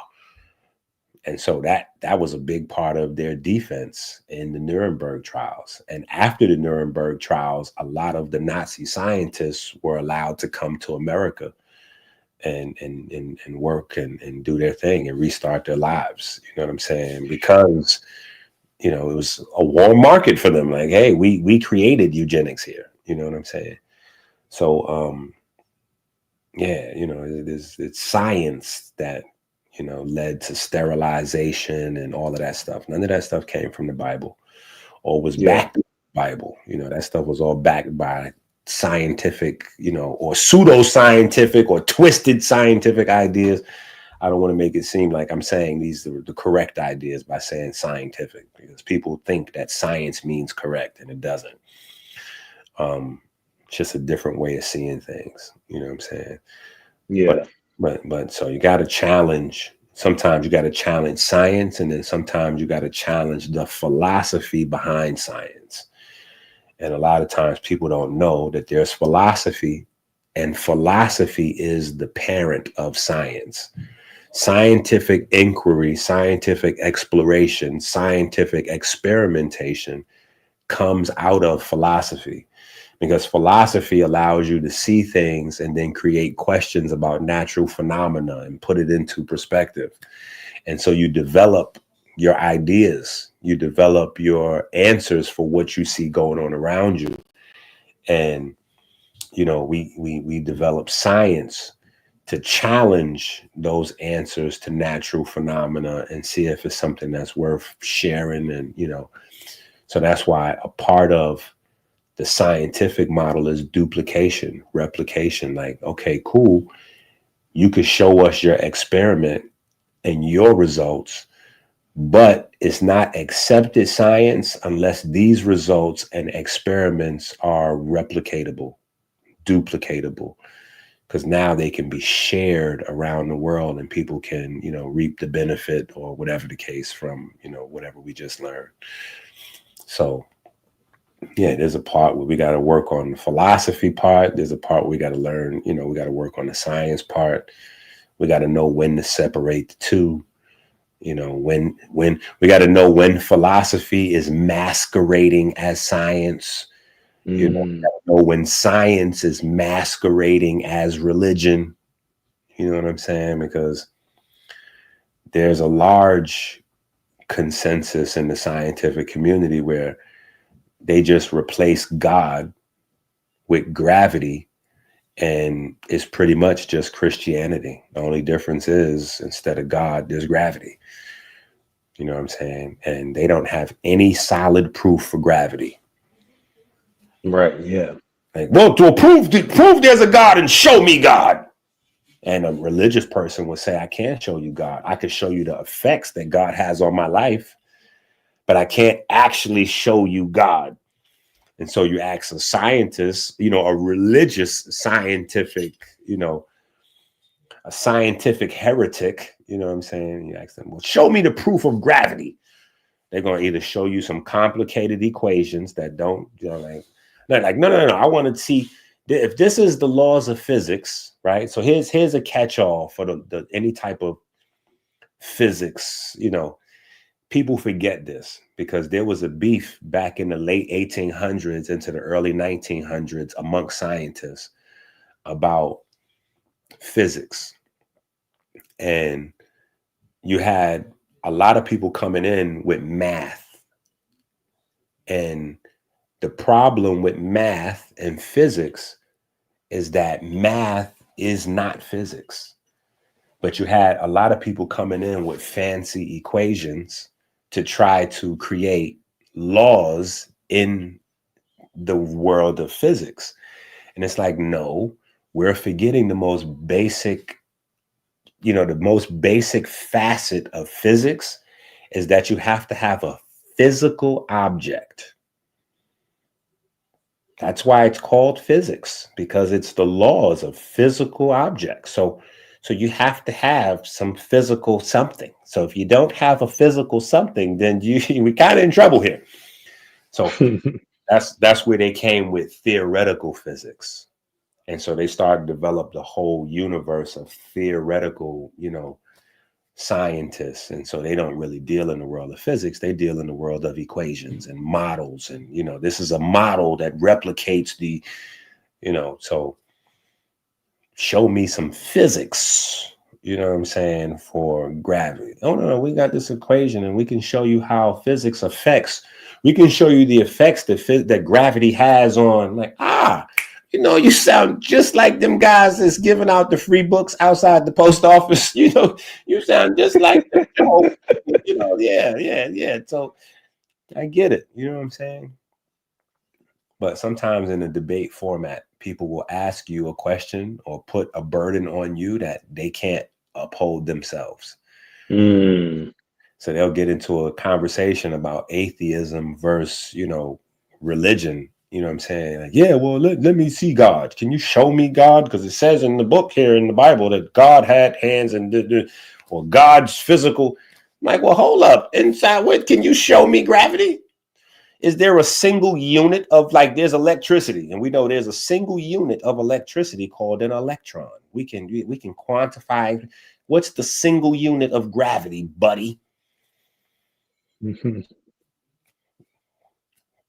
They have to take you to some theoretical, hypothetical space, Yeah. So, I think that there's a benefit from that, though. So I don't knock religious philosophy or scientific philosophy. I just make sure that we keep it all separate and keep the perspectives right. Like, that's not exactly real science right there. That's kind of theoretical. Not to take anything away from it, but it's not the same.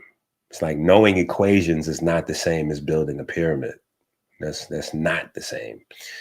The philosophy behind it, but can you apply that philosophy? Can you now take that calculus and that trigonometry and produce something that lasts through earthquakes, storms, floods, rain, and every manner of physical, can you do that?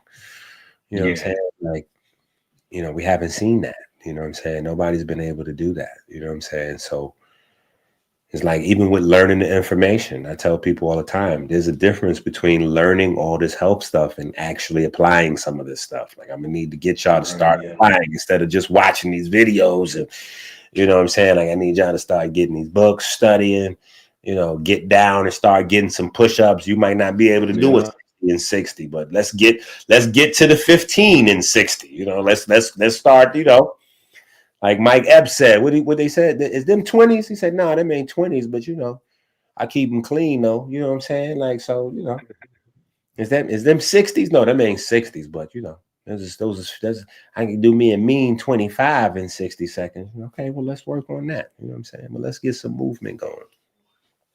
Yeah, sure. So anyway, Paul, you are too decent of a man to say, Inky, we need to get on up out of here. You talking too much. You're gonna have to learn how to do that though. If you want to do live Yes, stream, sir. you have to learn how to be like, Ing, I love you, bro, but Yeah. hey, Hey, but I was torn between, you don't get to sit up with the doc every day. So I'm just kind of like soaking in the knowledge, you know. So Paul, that is a lie.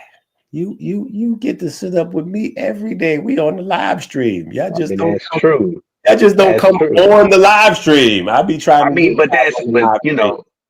it's a difference between doing that and being in the chat and hoping you see my question or something like that. And then you can hear you know what I'm saying? Well, listen, y'all got to get y'all butt up here. I be trying to get folks to come on to the live stream. Like, get your butt up here onto the live stream. Man, that's a save less on that one.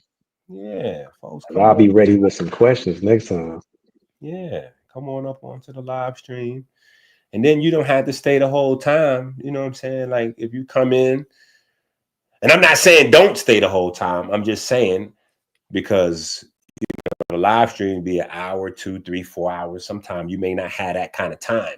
You know what I'm saying? Yeah. You might want to jump in.